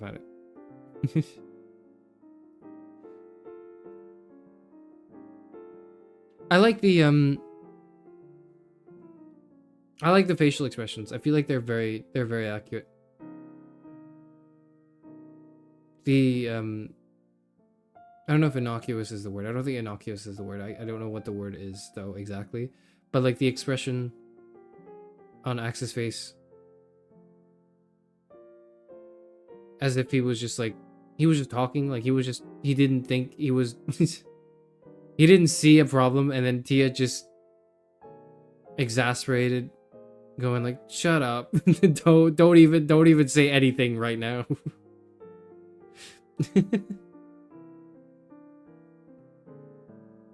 Gotta go. Thank you for the stream. See you later, Stella. See you later. Beryl says, I understand the circumstances, but it felt underwhelming to end the arc at the boyfriend dungeon. I did not end the arc at the boyfriend dungeon. We did boyfriend dungeon. After boyfriend dungeon, we did monster prom with Axe, which was great, and also did the fan art fanfic reaction stream. Now, granted, I had even more planned after that, but like couldn't get to it. Didn't I also do a karaoke? When did I do the karaoke? That was before the monster prom stream. Never mind. And it was not a good karaoke. It was not a good karaoke. I realized that I can now leave karaoke's unlisted, even if they get copyright, like, found, because it doesn't affect. It's not a copyright strike. It's just like a copyright ID. So all that just means is I can't monetize it, but that's fine because I can't monetize anything anyways because I've been streaming for a year and a half and I'm still only at like 700 subscribers. But it is what it is. It is what it is.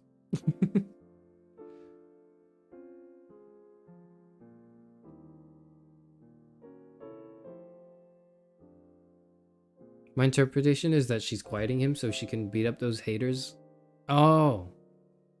Oh. Really? No, I saw it as like she's annoyed at him, not like for him. Like she's annoyed at him. Going like, please stop talking.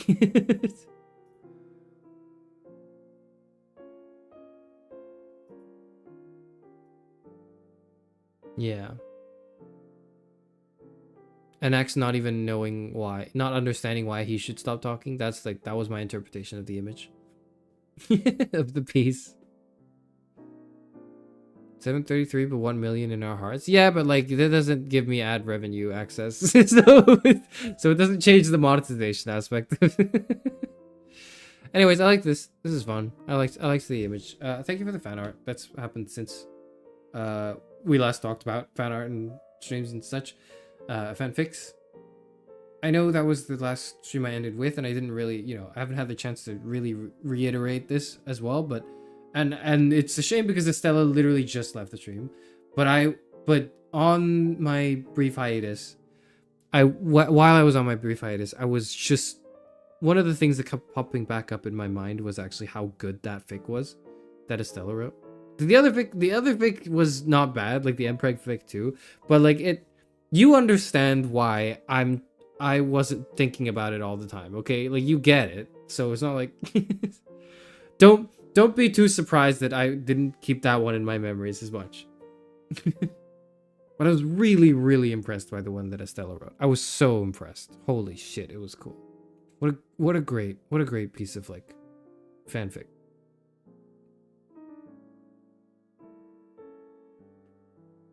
Admittedly, did you think you'd be anywhere near 700 after a year and a half? I thought I'd be at least like 2K, I'm gonna be honest with you. Because I was like, all I have to do is like a month or two after I debuted, I did Class of 09 and you'll know what happened, right? And I was like, oh, great. Okay, so I just need to, find another game that's like that. And then I'll get my next boost. And I never found a game like that since. I'm gonna eat. It's 7 a.m. here. Thank you for the stream. Night night. Go to sleep! Or not. I don't know. It's 7. What the hell, Fufu? Go away. Go sleep.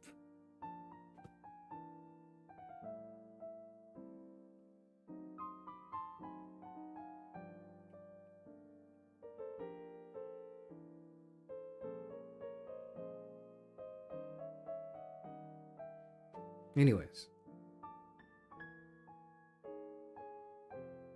Okay, but Ludwig trying to start from 0 didn't get anywhere, so like you're already above the curve. Perhaps. Mayhaps that is true. Mayhaps that is true. What I will say is I can do better than I'm doing right now. And it's not because in that I do better. I can do better in like a self-pitying way. I don't regret anything I've done. I don't regret the steps I've taken. I don't regret the choices I've made. I don't regret the overall vibe of Charis Euphranor. But I do want to do more. I do want to do more. I can't do more because of my current circumstances. That is the tragic part of it, I guess. But otherwise, I want to do more.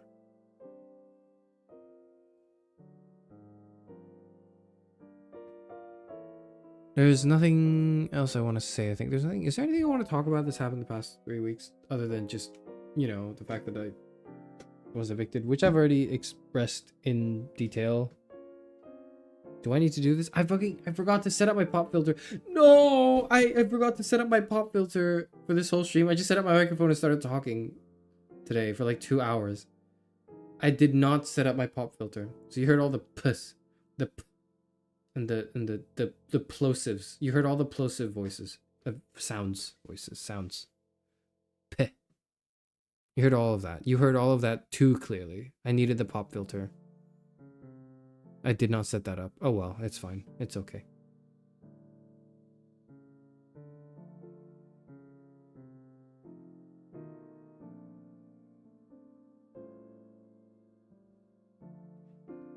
Nerfed by IRL indeed. Regrettably so. I know NL's still on vacation, so thankfully I don't have too much Northern Line content to catch up on. I say that, and then like Librarians uploaded so many like compilations that I really want to watch, including the Coke Zero saga. The 6-hour long Coke Zero saga. I need to watch that. It's 6 hours, but I need to watch it. Are you watching Tip to Tip? My friend told me to watch it. I haven't yet, but like apparently it's hard to watch on some occasions because like what is it? The premise is Ludwig and Michael Reeves are traveling in China. They don't know any Chinese, or they have a very, very basic like is it even literacy? No, they know some words in like some phrases, and that's it. And they're trying to go from the southern part of China to the northernmost part of China, and the issue is they're trying to do that without taking a plane and without a map or a GPS. And so every time they need to rely on the help of strangers, which is, you know, the content, right? That's most of the journey. The first thing anyone does is go, you should just install a map on your phone, like a navigation app, and then you'll figure it out from there. And then they have to keep going like, no, this is like YouTube, this is like a challenge thing, you know, it's not like, and it's just, it sounds so stupid to like the average normal person who doesn't live their life around content, that it's not an awakening per se, but it's a reminder that a lot of people who live a lot of people who live their offline lives are truly very, very detached, disconnected. I wanted to say so many words and ended up with all of them. Are incredibly like detached from internet content culture. It's interesting.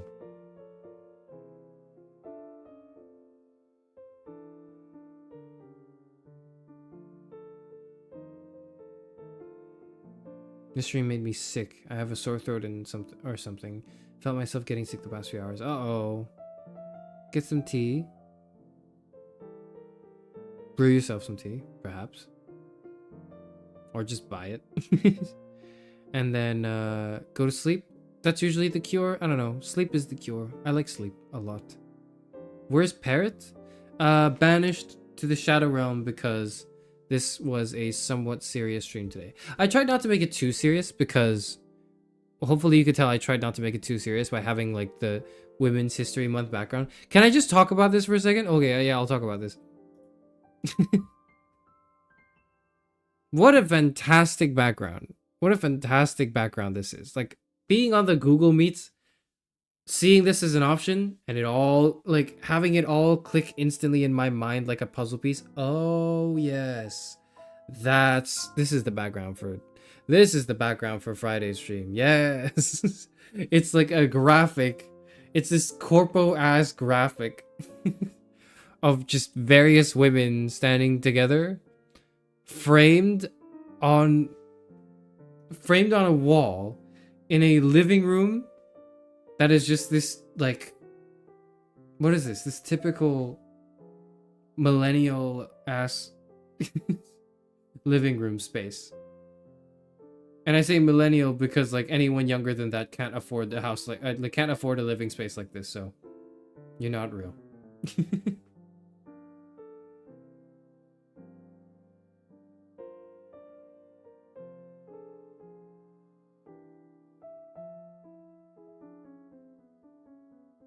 Parrot would have made this less misogynist? That's not true. Parrot would have made it more misogynist by perpetuating bad, or maybe not bad, unhelpful phrases that tend to exacerbate the issue.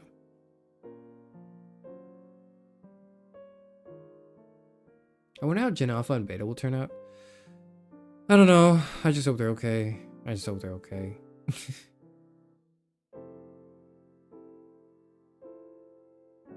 You're telling me they don't have a white boy that can stun locals with perfect Cantonese/Mandarin?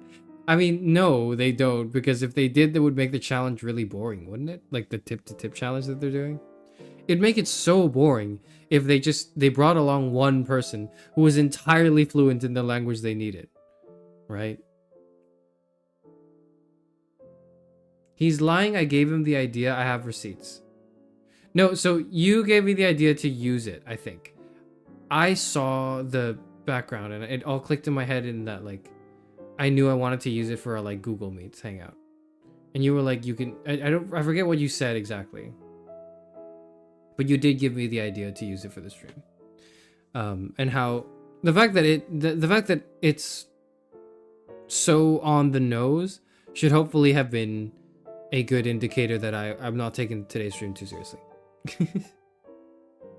Taking credit for women's work. Okay. Okay, you know what? It's the misogyny stream is actually over, so actually I'm I'm allowed to be I'm allowed to take things from women now and claim it as my own. I'm allowed to do that now. The misogyny stream's over. We're doing male loneliness tomorrow. Sorry. Sorry, women. I say just like Roderick from Diary of a Wimpy Kid. Sorry, women. I'm sorry, women. Oh.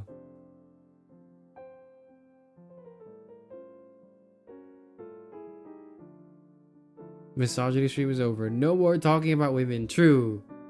True. Women aren't real anymore. Sorry, you were real for like 2 hours. I'm genuinely afraid of you. It's okay. Probably. It'll probably be fine tomorrow for like tomorrow's male loneliness stream will be okay, I think, you know. I'm worried too. I'm scared of the stream. I'm not sure what will happen, but I think it'll be fine. I think we'll be okay. We will defend women. It's true, we will.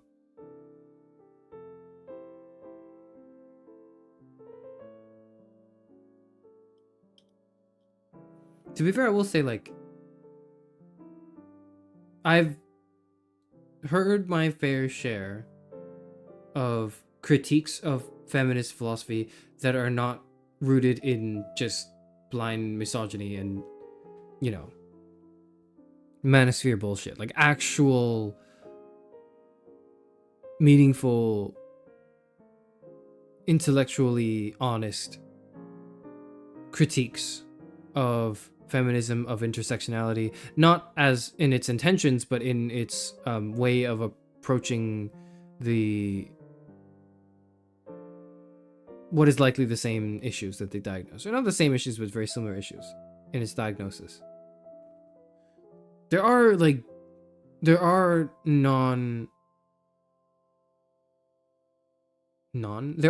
useful and valid critiques of it. I don't think I buy them. I don't think I buy any of the critiques. Like, I feel like the defenses I've seen from feminist thinkers tend to hold ground.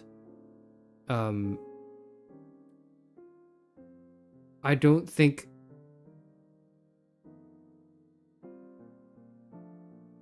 I've yet to see feminist theory be debunked, you know, in the classic sort of like snowflake gets destroyed in debate type content videos, right?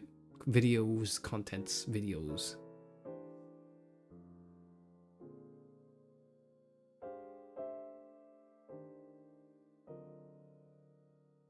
New Charis clip out now on Discord.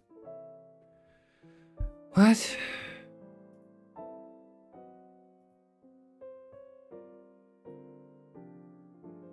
I'm allowed to take things from women now and claim it as my own.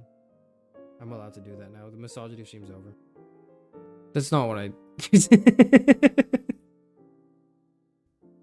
I'm gonna end the stream now. Okay, thank you. Goodbye, everyone. I'll see everyone later. Chair, why isn't Tia a mod? No, because nobody's a mod. Because nobody gets to be mod. Nobody gets... I reign supreme. This is my channel. This is me. This is all about me. This has always been about me. And nobody else. That's why, okay? That's why nobody's mod.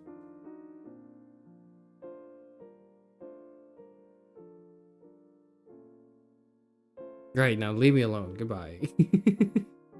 I'll see everyone tomorrow. Or not. For the male only stream. That'll be fun too. It'll be a philosophy collab. So... look forward to it. Alright, says, I love how he was about to say that's not what I said after watching a clip of himself. That's not what I was about to say. That wasn't what I was about to say. You don't know that. You don't know that, okay? You don't know this.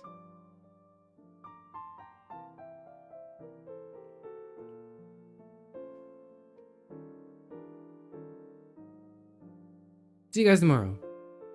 And then maybe sometime next week. And remember, misogyny is cringe or whatever. There's no like moral of the story. The moral of the story is like you don't say men are bad. Say misogyny is cringe. And I know that's more syllables and it doesn't flow off the tongue as well and it doesn't sound as good and punchy, but I promise you, like, I do this in your interests because, you know, at least I think this is one way you can prevent your words from being weaponized by other mega misogynists to use to like recruit more impressionable young teens and boys into their, you know, Tate like bullshit. And it's really easy to justify things you already believe in, emotional truths you may have, and that ultimately the whole point of all of this is it's for you're doing this, we do this because we care about people, not because we hate people, but because we love them. Like, you know, we take down misogynists or misogyny not because we hate men or we hate misogynists, but because we love women. I should probably have said that here. Hold on, let me come back here. I wanted to end the stream, but I was like, actually, this is like important. Hold on. Maybe I really want to end with this. Okay, the point is, or one of the big takeaways is, misogyny is cringe, not because we hate men, but because we love women. Okay. I probably should have said that like earlier on in the stream. I completely forgot to. That slipped my mind. That was something I planned on saying and I just completely forgot to. But yes, we do this not because we hate men, but because we love women. Okay? Remember that you don't hate men. You love women. Please keep that in mind. It's very important you keep that in mind because your hatred isn't worth... your buckets of hatred isn't worth a drop of your love. Like, it's inconsequential in the grand scheme of things.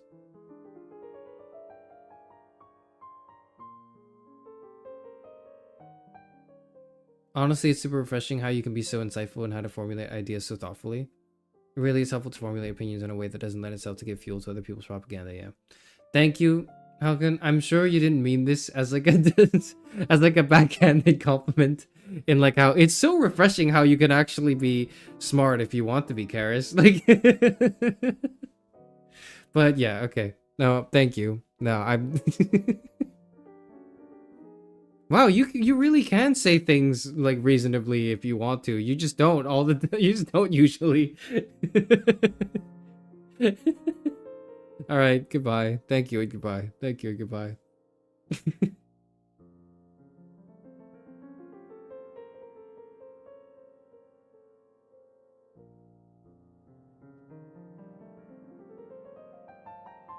No, I mean, it's super rare to see in Pete to be sorry. You don't have to apologize. It's fine. You don't have to apologize, Halkan. It's fine. You don't have to. Thank you and see you. Goodbye. I'll see everyone hopefully tomorrow for male loneliness. If you are not lonely, if you are not a lonely man, please consider watching it anyways.